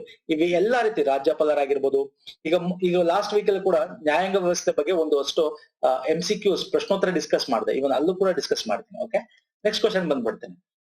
ಈ ಕೆಳಗಿನ ಹೇಳಿಕೆಗಳನ್ನು ಪರಿಗಣಿಸಿ. ರಾಜ್ಯವೊಂದರಲ್ಲಿ ಮುಖ್ಯ ಕಾರ್ಯದರ್ಶಿ ಅವರು ಆ ರಾಜ್ಯದ ರಾಜ್ಯಪಾಲರನ್ನು ನೇಮಿಸಲ್ಪಡುತ್ತಾರೆ. ಸೂಪರ್ ಇದು. ಓಕೆ, ರಾಜ್ಯವೊಂದರಲ್ಲಿ ಮುಖ್ಯ ಕಾರ್ಯದರ್ಶಿ ಅವರು ಒಂದು ನಿಗದಿತ ಸೇವಾವಧಿಯನ್ನು ಹೊಂದಿರುತ್ತಾರೆ. ಓಕೆ, ಮೇಲಿನ ಹೇಳಿಕೆಯಲ್ಲಿ ಯಾವುದು ಸರಿಯಾಗಿವೆ? Sir, secretary. ಓಕೆ, ಸೆಕ್ರೆಟರಿ ಗೊತ್ತಲ್ಲ, ಅಂದ್ರೆ ರಾಜ್ಯದ ಮುಖ್ಯ, ಓಕೆ, ಸೆಕ್ರೆಟರಿ ಮುಖ್ಯ ಕಾರ್ಯದರ್ಶಿಗಳು ಯಾರು ನೇಮ ಮಾಡ್ತಾರೆ? ಯೂಶಲಿ ಅವರು ಸೀನಿಯರ್ ಮೋಸ್ಟ್ IAS ಆಫೀಸರ್ ಆಗಿರ್ತಾರೆ. ಓಕೆ, ಅವ್ರನ್ನ ಮಾಡೋದು ಯಾರು ಮಾಡ್ಕೋತಾರೆ? ಮುಖ್ಯಮಂತ್ರಿಗಳು. ಓಕೆ ಸರ್, ಈಗ ಸಿಂಪಲ್, ಸೀನಿಯರ್ ಮೋಸ್ಟ್ IAS ಆಫೀಸರ್ನ ರಾಜ್ಯಪಾಲರ ಆಯ್ಕೆ ಮಾಡಲ್ಲ. ಈಗ ನೀವು IAS, ನೀವು ಒಂದು ರಾಜ್ಯಪಾಲ DC ಆಗ್ಬೇಕು, ಅಥವಾ ಬೇರೆ ಡಿಪಾರ್ಟ್ಮೆಂಟ್ಗೆ ನೀವು ಕಮಿಷನರ್ ಆಗಿ ಏನೋ ಒಂದು ಆಯುಕ್ತರಾಗಿ ಕಳಿಸ್ತಾರೆ ಅಂದ್ರೆ ಯಾರು ಮಾಡ್ತಾರೆ? ಮುಖ್ಯಮಂತ್ರಿ ಮಾಡ್ತಾರೆ. So this is the most reputed seat. ನೀವು IAS ಅಧಿಕಾರಿ ಆದ ತಕ್ಷಣ ನೀವು ಕಾರ್ಯದರ್ಶಿ ಆಗದೆ, ಸೆಕ್ರೆಟರಿ ಆಫ್ ದ ಸ್ಟೇಟ್ ಆಗದೆ ರಿಟೈರ್ಡ್ ಆಗ್ತೀರಾ ಅಂತಂದ್ರೆ ನಿಮ್ಮ ದುರಾದೃಷ್ಟ ಅಂತ. Usually senior IAS most, this is the biggest ಒಂದು ರಾಜ್ಯಕ್ಕೆ ಅವರು. ಈಗ ಕರ್ನಾಟಕ ಕ್ಯಾಡರ್ಗೆ ನೀವು ಬರ್ತೀರಾ IAS ಅಧಿಕಾರಿಯಾಗಿ, ತಗೊಂಡಿರ್ತೀರ, ಕರ್ನಾಟಕ ಕ್ಯಾಡರ್ಸ್ ತಗೊಂಡಿರ್ತೀರ. ಇಲ್ಲಿ ಬಂದ ಮೇಲೆ ನಿಮ್ಗೆ ಬೇರೆ ಬೇರೆ ಜಿಲ್ಲಾಧಿಕಾರಿ ಬೇರೆ ಬೇರೆ ಒಂದು ಡಿಪಾರ್ಟ್ಮೆಂಟ್ ಕೆಲಸ ಮಾಡ್ತೀರಾ. But finally this is the highest most salaried ಮತ್ತೆ ಒಳ್ಳೆ ಪೊಸಿಷನ್ ಅಂತಂದ್ರೆ ಇದು. ಯಾಕಂದ್ರೆ ಇವರ ಕೆಳಗಡೆ ಎಲ್ಲ IAS ಅಧಿಕಾರಿಗಳು ಇರ್ತಾರೆ. ಓಕೆ, ಸೊ ಇದನ್ನ ಮಾಡೋದು ರಾಜ್ಯಪಾಲರಲ್ಲ, ಓಕೆ, ಮುಖ್ಯಮಂತ್ರಿ. ನೆಕ್ಸ್ಟ್, ರಾಜ್ಯವೊಂದರ ಮುಖ್ಯ ಕಾರ್ಯದರ್ಶಿ ಒಂದು ನಿಗದಿತ ಸೇವಾ ದಿನ ಹೊಂದಿರುತ್ತಾರೆ ಅಂತಿದೆ. ಇದು ಕರೆಕ್ಟಾ? ಇಲ್ಲ, ಯಾವ ನಿಗದಿತ ಇರಲ್ಲ. ಅವರು ಇನ್ನೊಂದ್ 2 ವರ್ಷ ಅವ್ರಿಗೆ ಇದೆ ಸೀನಿಯರ್, ಅಂದ್ರೆ ಸೀನಿಯರ್ ಇನ್ನೊಂದ್ 2-3 ವರ್ಷ ಇದೆ ಅಂತಂದ್ರೆ ಸೊ ಅಲ್ಲಿ ತನಕ ಅವ್ರು ಕೆಲಸ ಮಾಡ್ಬೋದು. ಅದಾದ್ಮೇಲೆ ಇದನ್ನ ಬೇಕಾರೆ ಮುಖ್ಯಮಂತ್ರಿಗಳು ಕೇಂದ್ರಕ್ಕೆ ಏನ್ ಮಾಡ್ಬೋದು, UPSCಗೆ ಅಥವಾ ಕೇಂದ್ರಕ್ಕೆ ಒಂದು ಲೆಟರ್ ಕೊಟ್ಟು ಅವ್ರನ್ನ ಎಕ್ಸ್ಟೆಂಡ್ ಮಾಡ್ಕೋಬಹುದು. ಓಕೆ, ಎಕ್ಸ್ಟೆಂಡ್ ಮಾಡಿಸ್ಕೋಬಹುದು, ಇನ್ನು 2-3 ವರ್ಷ ಸೇರಿಸಬಹುದು, ಅಥವಾ ಈ ಬೇರೆಯವ್ರನ್ನ ಆಯ್ಕೆ ಮಾಡ್ಕೋಬಹುದು. ಅಕಸ್ಮಾತ್ ಇವ್ರಿಗೆ ಇನ್ನು 5 ವರ್ಷ ಇದೆ ಸೀನಿಯರ್, ಈ ಒಂದು ಸರ್ಕಾರ ಬಂದಿದೆ. ಯಾಕೆ ಮಧ್ಯಂತರದಲ್ಲಿ ಬಂದಿರತಕ್ಕಂಥ ಈಗ ಪ್ರೆಸೆಂಟ್ ಕಂಡೀಷನ್ ತಗೊಳ್ಳಿ, ನಮ್ಮ ರಾಜ್ಯ ಸರ್ಕಾರ. ಸೊ ಇಲ್ಲಿ ಏನಾಗಿದೆ ಪ್ರೆಸೆಂಟ್ ಕಂಡೀಷನ್ ಅಂದ್ರೆ, ಇವಾಗ ನಾನು ವಿಡಿಯೋ ಮಾಡ್ತಾ ಇದ್ದೇನೆ, ಈಗ ಬಿಜೆಪಿ ಸರ್ಕಾರ ಇದೆ, ಯಾವ್ದು JDS ಮತ್ತೆ ಕಾಂಗ್ರೆಸ್ ಬಿದ್ದು ಬಿಜೆಪಿ ಸರ್ಕಾರ ಬಂತು. ಅವ್ರಿಗೆ 5 ವರ್ಷ ಇಲ್ಲ, 3 ವರ್ಷ ಇದೆ ಅಲ್ವಾ. ಸೊ 3 ವರ್ಷ ಆದಾಗ ಇವ್ರಿಗೆ 5 ವರ್ಷ ಇದೆ. ಸೊ 3 ವರ್ಷ ತನಕ ಇವಾಗಿನ ಒಬ್ರು ಏನ್ ಮಾಡೋದು, ಸೆಕ್ರೆಟರಿ ಆಗಿರ್ಬೋದು. ಓಕೆ, ಮುಖ್ಯಮಂತ್ರಿಗಳ ಸೆಕ್ರೆಟರಿಗಳಾಗಿ ಕಾರ್ಯನಿರ್ವಹಿಸಿರ್ಬೋದು. ಇನ್ನೆರಡು ವರ್ಷ ಅವರು ಅಲ್ಲೇ ಇರಬೇಕು ಅಂತೇನಿಲ್ಲ, ಬೇರೆದಕ್ಕೆ ಬೇಕಾದ್ರೂ ವರ್ಗಾವಣೆ ಮಾಡಬಹುದು, ಅಥವಾ ರಾಜೀನಾಮೆ ಕೊಟ್ಟು ಕೂಡ ಹೋಗ್ಬೋದು. ಅಂದ್ರೆ ಸರ್ಕಾರ ಬಿದ್ದಾಗ ಯೂಶಲಿ ಏನಾಗುತ್ತೆ ಅಂದ್ರೆ, ಈ ಸರ್ಕಾರ ಬಿದ್ದಾಗ, ಹೊಸ ಸರ್ಕಾರ ಬಂದಾಗ ಅವರು ಬೇರೆಯವ್ರನ್ನೇ ಅಪಾಯಿಂಟ್ ಮಾಡ್ತಾರೆ. ಓಕೆ, ಹಾಗಾಗಿ ಇಲ್ಲಿ ಏನಾಗುತ್ತೆ, ರಾಜ್ಯಪಾಲರ ಕೆಲಸ ಇಲ್ಲ ಇಲ್ಲಿ. So option D is the right answer. ಯಾವುದು ಸರಿಯಾಗಿಲ್ಲ, ಇಲ್ಲಿ ಸರಿಯಾಗಿದೆ ಅಂತ ಕೇಳಿರೋದು. So option D is the right answer. ಅರ್ಥ ಆಯ್ತಲ್ವಾ? ನೆಕ್ಸ್ಟ್ ಬನ್ನಿ, ರಾಜ್ಯಪಾಲರು ಹುದ್ದೆಯಲ್ಲಿದ್ದಾಗಲೇ ಮರಣ ಹೊಂದಿದರೆ ಅವರ ಸ್ಥಾನವನ್ನು ತಕ್ಷಣ ಯಾರು ನಿರ್ವಹಿಸ್ತಾರೆ? Very very important. ಉಚ್ಚ ನ್ಯಾಯಾಲಯದ ಮುಖ್ಯ ನ್ಯಾಯಮೂರ್ತಿಗಳು, ರಾಜ್ಯದ ಮುಖ್ಯಮಂತ್ರಿಗಳು, ರಾಷ್ಟ್ರಪತಿಗಳು ನಿಯುಕ್ತಿಗೊಳಿಸುವ ಯಾರಾದರೂ ಪಕ್ಕದ ರಾಜ್ಯದ ರಾಜ್ಯಪಾಲರು. ಯೂಶಲಿ ಏನ್ ಮಾಡ್ತಾರೆ ಸರ್, ರಿಟೈರ್ಡ್ ಆಗೋ ಟೈಮಲ್ಲಿ ಅಥವಾ ಅವ್ರನ್ನ ಟ್ರಾನ್ಸ್ಫರ್ ಮಾಡಿದಾಗ ಪಕ್ಕದ ರಾಜ್ಯಪಾಲರದ ಅಥವಾ ರಾಷ್ಟ್ರಪತಿಗಳು ಯಾರನ್ನ ಶಿಫಾರಸ್ ಮಾಡ್ತಾ ಹೋಗಿ ಬರ್ತಾರೆ. ಸಡನ್ ಆಗಿ ಅವರು ಅನ್ಯಾಚುರಲ್ ಡೆತ್ ಮರಣ ಹೊಂದ್ಬಿಟ್ರೆ ಅವಾಗ ಉಚ್ಚ ನ್ಯಾಯಾಲಯದ ಮುಖ್ಯ ನ್ಯಾಯಮೂರ್ತಿ ಅದನ್ನ ವಹಿಸ್ಕೊತಾರೆ. ಈಗ ಫಾರ್ ಎಕ್ಸಾಂಪಲ್, ರಾಷ್ಟ್ರಪತಿಗಳು ಮರಣ ಆಯ್ತು ಅಂತ ತಿಳ್ಕೊಳ್ಳಿ. ಓಕೆ, ಅವ್ರಿಲ್ಲ ಸಡನ್ ಆಗಿ, ಆಗ ಯಾರು ವಹಿಸ್ಕೋತಾರೆ? ಉಪರಾಷ್ಟ್ರಪತಿಗಳು. ಇಲ್ಲಿ ನಮ್ಮ ರಾಜ್ಯದಲ್ಲಿ ಏನಾಗಿದೆ, ಯಾವುದೇ ಉಪರಾಜ್ಯಪಾಲ ಅಂತಿಲ್ಲ. ಇಲ್ಲಿ ಉಪರಾಷ್ಟ್ರಪತಿ ಮತ್ತೆ ರಾಷ್ಟ್ರಪತಿ ಯಾರು ಇಲ್ಲದಾಗ ಮಾತ್ರ ನಮ್ಮ ಸರ್ವೋಚ್ಚ ನ್ಯಾಯಾಲಯದ ಮುಖ್ಯ ನ್ಯಾಯಾಧೀಶರು ವಹಿಸ್ಕೋತಾರೆ. ಸರ್ವೋಚ್ಚ ನ್ಯಾಯಾಲಯದ ಮುಖ್ಯ ನ್ಯಾಯಾಧೀಶರು ವಹಿಸ್ಕೋತಾರೆ, ಇವರಿಬ್ರು ಇಲ್ಲ ಅಂತ. ಈ ಸಲ ಆತರ ಒಂದ್ಸಲ ಆಗಿದೆ. ಸೊ ಆ ಸರ್ವೋಚ್ಚ ನ್ಯಾಯಾಲಯದ ನ್ಯಾಯಾಧೀಶ ಯಾರು, ಅವರ ಹೆಸರೇನು, ದಯವಿಟ್ಟು ಕಮೆಂಟ್ ಸೆಕ್ಷನ್ ತಿಳಿಸಿ. ಇದು ಈ ವಿಡಿಯೋದಲ್ಲಿ ನಿಮ್ಗೆ ಕೊಟ್ಟಿರೋ ಹೋಮ್ ವರ್ಕ್. ಓಕೆ, ಆ ಸರ್ವೋಚ್ಚ ನ್ಯಾಯಾಲಯದ ಮುಖ್ಯ ನ್ಯಾಯಾಧೀಶ ಯಾರು, ರಾಷ್ಟ್ರಪತಿ ಉಪರಾಷ್ಟ್ರಪತಿ ಇಬ್ಬರು ಇಲ್ಲದಾಗ ವಹಿಸ್ಕೊಂಡಿದ್ರು, ಅವರ ಹೆಸರೇನು, ದಯವಿಟ್ಟು ಕಮೆಂಟ್ ಸೆಕ್ಷನ್ ತಿಳಿಸಿ ಸ್ನೇಹಿತರೆ. ನೆಕ್ಸ್ಟ್ ಬನ್ನಿ, 1983ರಲ್ಲಿ ಕೇಂದ್ರ ರಾಜ್ಯ ಸಂಬಂಧಕ್ಕೆ ಕೇಂದ್ರ ಸರ್ಕಾರವು ಈ ಕೆಳಗಿನ ಯಾವ ಆಯೋಗವನ್ನು ರಚಿಸಿತು? Very very important. ಕಮಿಟೀಸ್ ಬಗ್ಗೆ ತಿಳ್ಕೊಬೇಕು, ಆಯೋಗ ಬಗ್ಗೆ ತಿಳ್ಕೊಬೇಕು. ಸರ್ಕಾರಿ ಆಯೋಗ, ದತ್ತಾ ಸೆಟ್ವಲದ್ ಆಯೋಗ, ರಾಜಮನ್ನಾರ್ ಆಯೋಗ. ಸರ್ ಆಲ್ಮೋಸ್ಟ್ ಇಲ್ಲಿ ಇದೆಯಲ್ಲ, ಈ ಎಲ್ಲ ಕೂಡ ಈ ದತ್ತಾ ಆಯೋಗ ಬಿಟ್ಟು, ಓಕೆ, ದತ್ತಾ ಆಯೋಗ ಬಿಟ್ಟು ಈ ಮೂರು ಕೂಡ ಡೈರೆಕ್ಟ್ಲಿ ಇಂಡೈರೆಕ್ಟ್ಲಿ ಕೇಂದ್ರ ರಾಜ್ಯ ಸಂಬಂಧಕ್ಕೆ ಸೇರಿರೋದು. ಆದ್ರೆ ಕ್ವಶನ್ ನೋಡ್ಕೋಬೇಕು, ಕೇಂದ್ರ ಸರ್ಕಾರ ಅಂತ ಕೊಟ್ಟಿರೋದು ಯಾವ ಕೇಂದ್ರ ಸರ್ಕಾರ ಮಾಡಿರೋದು ಯಾವ್ದು ಸರ್? ಸರ್ಕಾರಿ ಆಯೋಗ. ರಾಜಮನ್ನಾರ್ ಆಯೋಗ is also central state relationship ಇರೋದು, ಸೆಂಟ್ರಲ್ ಸ್ಟೇಟ್ ರಿಲೇಶನ್ಶಿಪ್ ಇರೋದು. ಓಕೆ, ಅರ್ಥ ಮಾಡ್ಕೋತಾ ಹೋಗಿ. ಆದ್ರೆ ಇದನ್ನ ನಮ್ಮ ತಮಿಳುನಾಡು ಸರ್ಕಾರ ನೇಮಿಸಿತ್ತು. ಇನ್ನು ಸೆಟ್ವಲದ್ ಆಯೋಗ ಇದೆಯಲ್ಲ, ಈಸ್ ಫಸ್ಟ್ ಬಾರ್ ಕೌನ್ಸಿಲ್ ಮತ್ತೆ ಲಾ ಕಮಿಷನ್ ನ ಫಸ್ಟ್ ಚೇರ್ಮನ್ ಇವರು, ಸೆಟ್ವಲದ್ ಆಯೋಗ. ಓಕೆ, ಇವರು ಆರ್ಕ್ ಅಡ್ಮಿನಿಸ್ಟ್ರೇಟಿವ್ ರಿಫಾರ್ಮ್ ಅಂತ ಕರಿತೀವಿ. ಸೊ ಇದ್ರ ರಿಲೇಟೆಡ್ ನಮ್ಮ ಅಡ್ಮಿನಿಸ್ಟ್ರೇಟಿವ್ ಅಂತಂದ್ರೆ ಏನು ಸರ್? ಆಡಳಿತದ ಸುಧಾರಣೆ ತರಬೇಕು ಅಂತ ಹೇಳಿ.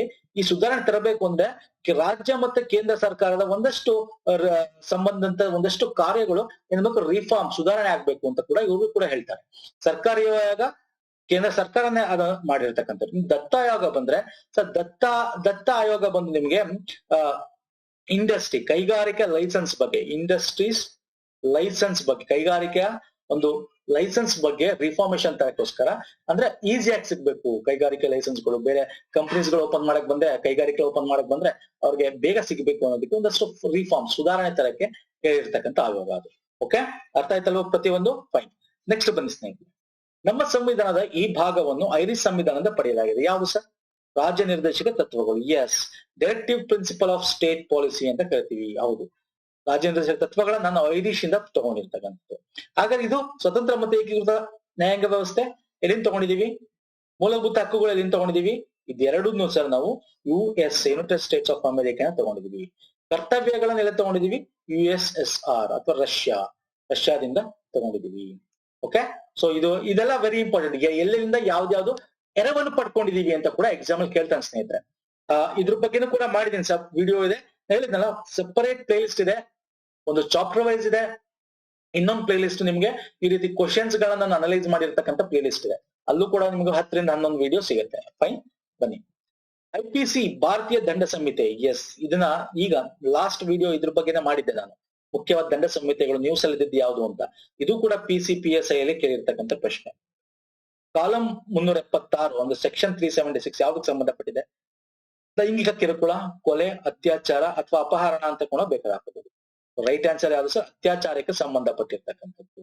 So C is the right answer. ಇದ್ರ ಬಗ್ಗೆ ನಾನು ಡೀಟೇಲ್ ಆಗಿ ಇವಾಗ ಹೇಳಲ್ಲ, ಯಾಕಂದ್ರೆ ಆಲ್ರೆಡಿ ಮಾಡಿದೀನಿ. ಆ ಲಿಂಕ್ ನೆನ್ನೆ ಆಗಿರೋದು ನನ್ನ ಟೆಲಿಗ್ರಾಮ್ ಚಾನಲ್ ಸಿಗುತ್ತೆ, ಅಥವಾ ಯೂಟ್ಯೂಬ್ ಅಲ್ಲಿ ನೀವು ಸರ್ಚ್ ಮಾಡೋದು ಕೂಡ ಸಿಗುತ್ತೆ. ಫೈನ್ ಸರ್, ನೆಕ್ಸ್ಟ್ ಬನ್ನಿ. ಭಾರತದಲ್ಲಿ ಡ್ಯಾಶ್ನೇ ವರ್ಷದಲ್ಲಿ ನಡೆದ 61ನೇ ಸಂವಿಧಾನ ತಿದ್ದುಪಡಿಯ ಪ್ರಕಾರ ಭಾರತದ ವಯೋಮಿತಿಯನ್ನು 21ನೇ ವರ್ಷದಿಂದ 18 ವರ್ಷಕ್ಕೆ ಇಳಿಸಲಾಯಿತು.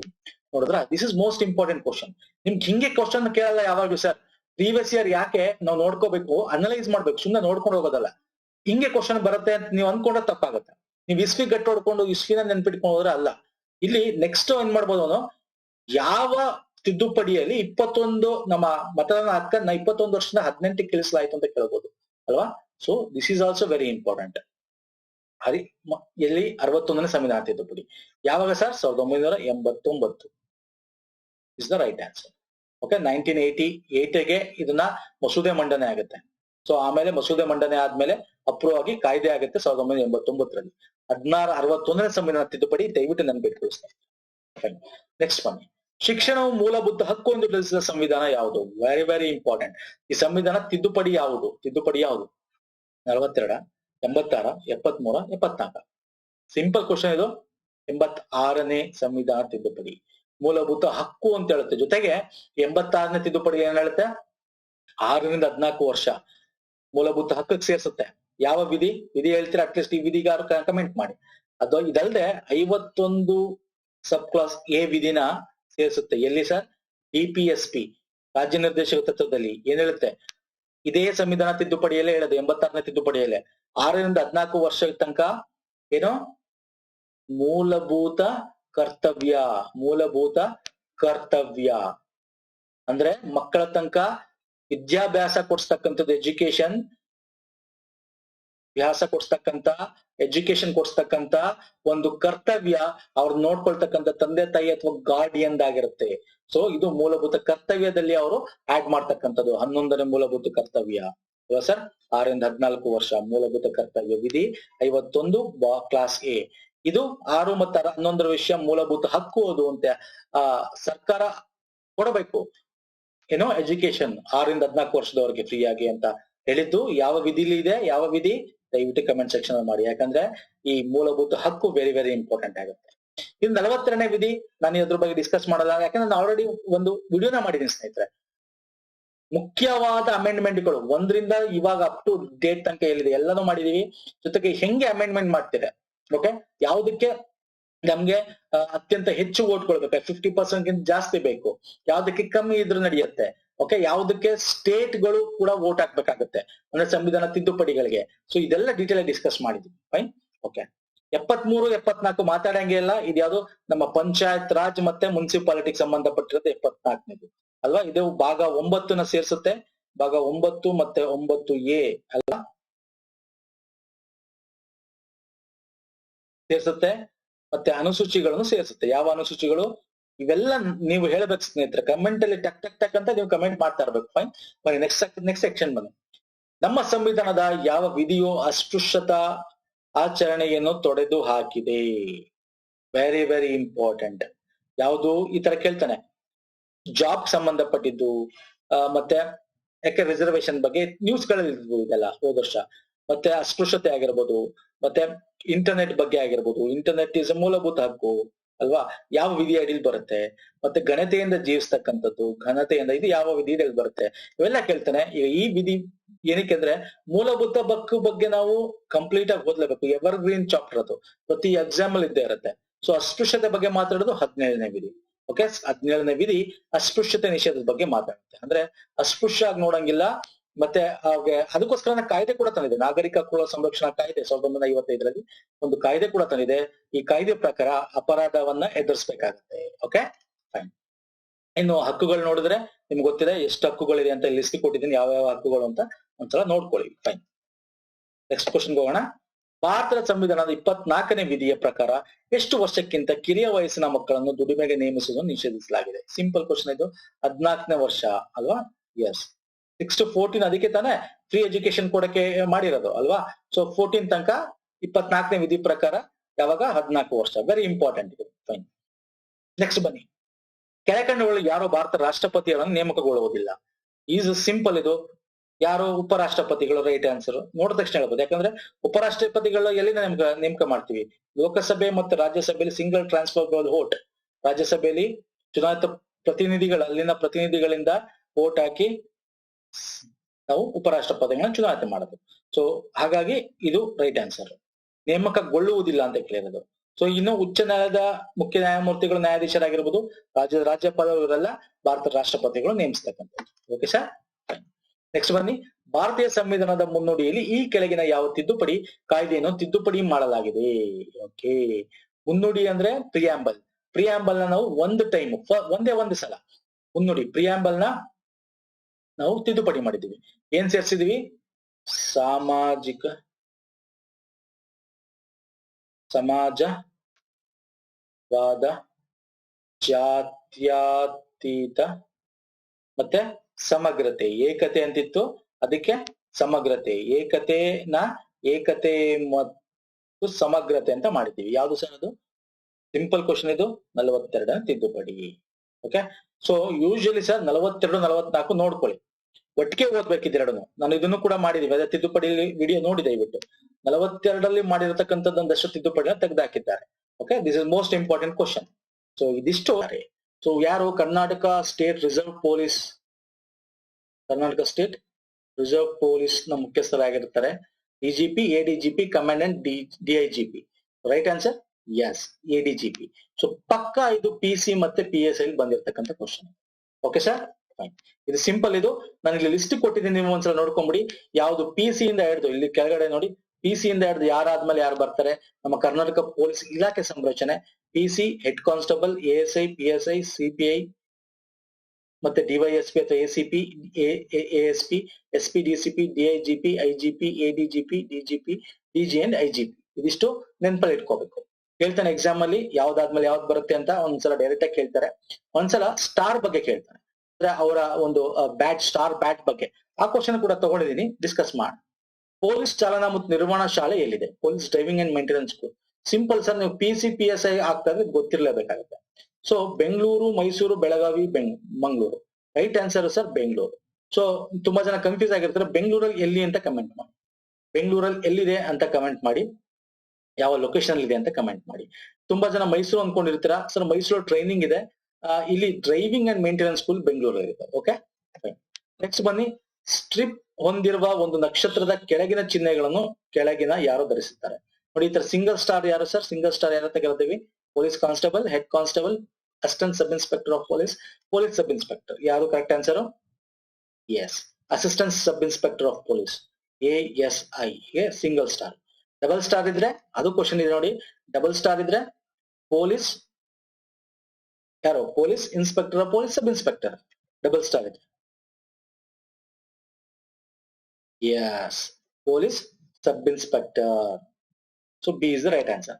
ಇಲ್ಲ ಒಂದಷ್ಟು ತಗೊಂಡಿದ್ದೀನಿ ನಾನು ಇಲ್ಲಿ. ಇದು ನಮ್ಮ ಭಾರತದ್ದು. ಓಕೆ, ಕರ್ನಾಟಕದಲ್ಲ, ಭಾರತದ್ದು. ಬಟ್ ಆಲ್ಮೋಸ್ಟ್ ಸೇಮ್ ಇರುತ್ತೆ. IPS ಲೆವೆಲ್ ಇಂದ ಆಲ್ಮೋಸ್ಟ್ ಸೇಮ್ ಇರುತ್ತೆ. ಅಲ್ಲಿಗಿಂತ ಕೆಳಗೆ, IPS ಗಿಂತ ಕೆಳಗೆ ಒಂದೊಂದು ರಾಜ್ಯದಲ್ಲಿ ಒಂದೊಂದು ಇರುತ್ತೆ. ಈಗ ನೋಡಿ, ಈಗ ಪೊಲೀಸ್ ಕಾನ್ಸ್ಟೇಬಲ್ಗೆ ಯಾವುದೇ ರೀತಿ ಚಿಹ್ನೆ ಇರಲ್ಲ. ಓಕೆ, ಇಲ್ಲಿ ನಮ್ಮ ಕರ್ನಾಟಕದಲ್ಲಿ ಹೆಡ್ ಕಾನ್ಸ್ಟೇಬಲ್ ನೆಕ್ಸ್ಟ್ ಬರುತ್ತೆ. ಬೇರೆ ಕಡೆ ಏನಾಗುತ್ತೆ? ಸೀನಿಯರ್ ಕಾನ್ಸ್ಟೇಬಲ್, ಆಮೇಲೆ ಹೆಡ್ ಕಾನ್ಸ್ಟೇಬಲ್ ಇರುತ್ತೆ. ಸೀನಿಯರ್ ಕಾನ್ಸ್ಟೇಬಲ್ ಅಲ್ಲಿ ಈ ರೀತಿ 1 ಮತ್ತೆ 2 ಇರುತ್ತೆ. ಹೆಡ್ ಕಾನ್ಸ್ಟೇಬಲ್ ಈ ತರ 3 ಇರುತ್ತೆ ಅಲ್ವಾ? 3 ಇರುತ್ತೆ, ಈ ರೀತಿ ಇರುತ್ತೆ. ಸೊ ಹಾಗಾಗಿ ಇದು ತಲೆ ಕೆಡ್ಸ್ಕೊಳಕ್ ಹೋಗ್ಬಿಡಿ. ನಾನು ಇದನ್ನ ತಗೊಂಡಿರೋದು ಏನಕ್ಕೆ ಅಂತಂದ್ರೆ ನಿಮಗೆ ಇದನ್ನ ಜಸ್ಟ್ ರೆಫರ್ ಮಾಡಕ್ಕೆ ಯಾವ್ದಾದ್ಮೇಲೆ ಯಾವ್ದಿರತ್ತೆ ಅಂತ. ಇದ್ರ ಬಗ್ಗೆ ಸಪರೇಟ್ ವಿಡಿಯೋ ಮಾಡೋಣ. ಕರ್ನಾಟಕದ್ದು ಯಾವ್ದಾದ್ಮೇಲೆ ಈಗೇನು ಯಾರ್ಯಾರಿದ್ದಾರೆ ಈಗ ನಾವು ಇಲ್ಲೆಲ್ಲ ಲಿಸ್ಟ್ ಕೊಟ್ಟೆ, ಇದ್ರ ಪಕ್ಕನೆ ಅವರ ಸಿಂಬಲ್ ಗಳನ್ನ ಹಾಕಿ ಸಪರೇಟ್ ಒಂದು ವಿಡಿಯೋ ಮಾಡೋಣ. ಈಗ ಡೋಂಟ್ ತಲೆ ಕೆಡ್ಸ್ಕೊಳಕ್ ಹೋಗ್ಬೇಡಿ, ಜಸ್ಟ್ ಫಾರ್ ಯುವರ್ ರೆಫರೆನ್ಸ್ ನಾನು ನಿಮ್ಗೆ ತಿಳಿಸಿದ್ದೀನಿ ಅಷ್ಟೇ. ನೆಕ್ಸ್ಟ್ ಬನ್ನಿ, ಸಂವಿಧಾನದ ಯಾವ ಭಾಗವು ಪಂಚಾಯತಿಗಳೊಂದಿಗೆ ವ್ಯವಹರಿಸುತ್ತದೆ? ಯಾಕಂದ್ರೆ ಒಂದೊಂದು ರಾಜ್ಯದಲ್ಲಿ ಒಂದೊಂದು ಇರುತ್ತೆ. ಈಗ ಸೀನಿಯರ್ ಕಾನ್ಸ್ಟೇಬಲ್ ಇಲ್ಲ ನಮ್ಮ ಕರ್ನಾಟಕದಲ್ಲಿ, ಪೊಲೀಸ್ ಕಾನ್ಸ್ಟೇಬಲ್, ಹೆಡ್ ಕಾನ್ಸ್ಟೇಬಲ್ ಈ ರೀತಿ ಏನೋ ಮಾಡ್ತಾರೆ ಅಲ್ವಾ. ಫೈನ್.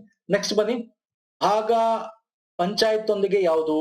ಇದು ಸಿಂಪಲ್ ಈಸಿ ಕ್ವಶನ್. ಇದು ಭಾಗ 9 ಅಲ್ವಾ, ಭಾಗ 9 ಪಂಚಾಯತ್ ವ್ಯವಸ್ಥೆ. ಇದರಲ್ಲಿ ಭಾಗ 9A ಕೂಡ ಇದೆ ನಮ್ಮ ಮುನ್ಸಿಪಾಲಿಟಿಗೋಸ್ಕರ. ಅನುಸೂಚಿ ಯಾವುದು, ಯಾವ ಶೆಡ್ಯೂಲ್ ಯಾವುದು ಕಮೆಂಟ್ ಅಲ್ಲಿ ತಿಳಿಸಿ. ಇದು ನಿಮ್ಗೆ ಹೋಮ್ ವರ್ಕ್.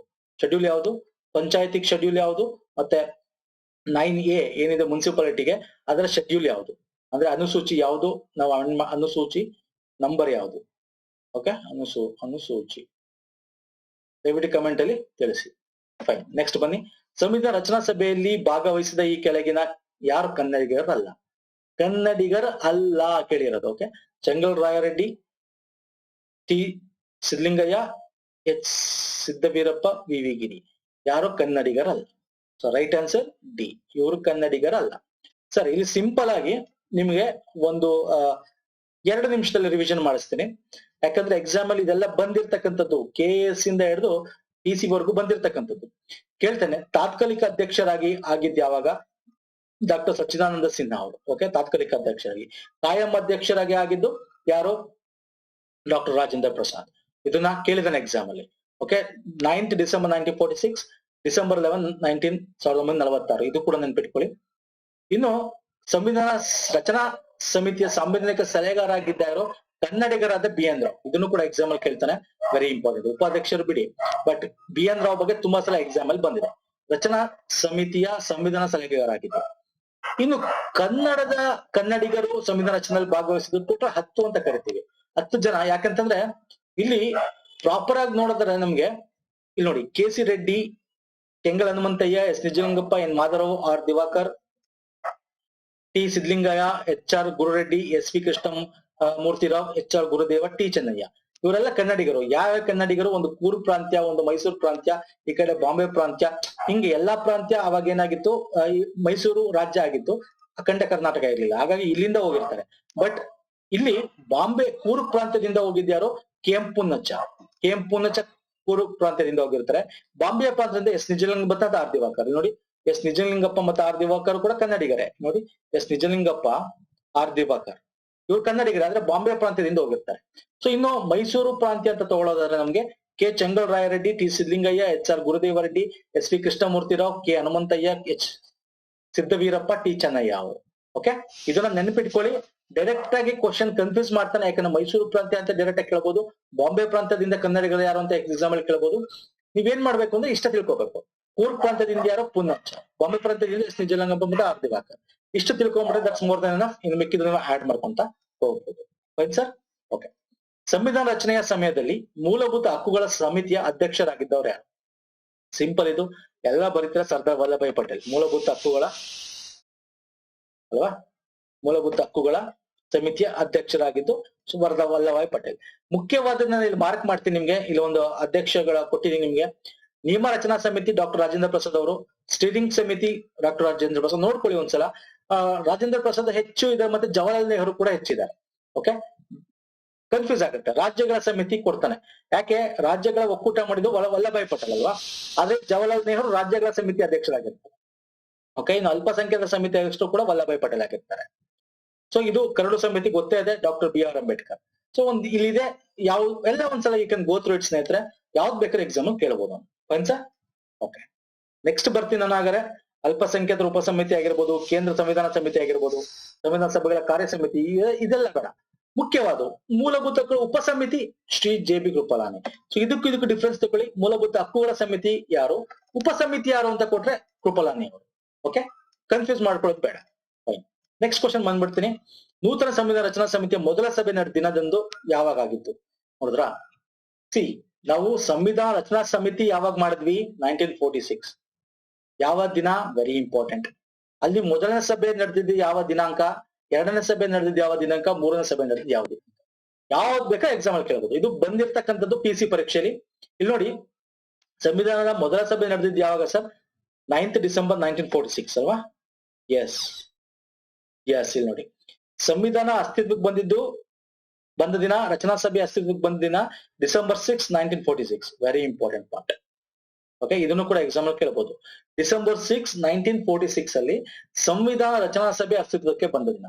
ರಚನಾ ಸಭೆ ಫಸ್ಟ್ ಟೈಮ್ ಅಸ್ತಿತ್ವಕ್ಕೆ ಬಂದ ದಿನ. ಇನ್ನು ಅವರೆಲ್ಲ ಬಂದ ಮೇಲೆ ಪ್ರಥಮ ಸಭೆ ಮಾಡಿದ್ದು ಡಿಸೆಂಬರ್ 9, 1996. 11 ಮತ್ತೆ 13 ಎರಡು ದಿನ ಗ್ಯಾಪ್ ಅಲ್ಲಿ ನೋಡಿ ದ್ವಿತೀಯ ಸಭೆ, ತೃತೀಯ ಸಭೆ ನಡೆದಿದೆ. ಯಾವ್ದು ಬೇಕಾದ್ರೆ ಎಕ್ಸಾಮ್ ಅಲ್ಲಿ ಕೇಳಬಹುದು.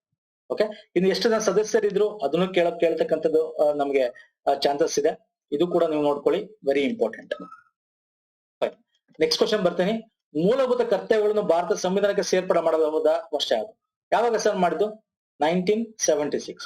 42ನೇ ತಿದ್ದುಪಡಿ. 42ನೇ ತಿದ್ದುಪಡಿ, 44ನೇ ತಿದ್ದುಪಡಿ ನೆನ್ಪಿಟ್ಕೋಬಹುದು ಸರ್ ಆರಾಮಾಗಿ.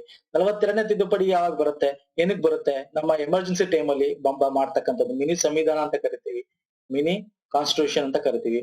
ಯಾವ್ದು? 42ನೇ ತಿದ್ದುಪಡಿನ ಅಲ್ವಾ? ಹಾಗಾಗಿ 1976 ಇದೆ ರೈಟ್ ಆನ್ಸರ್.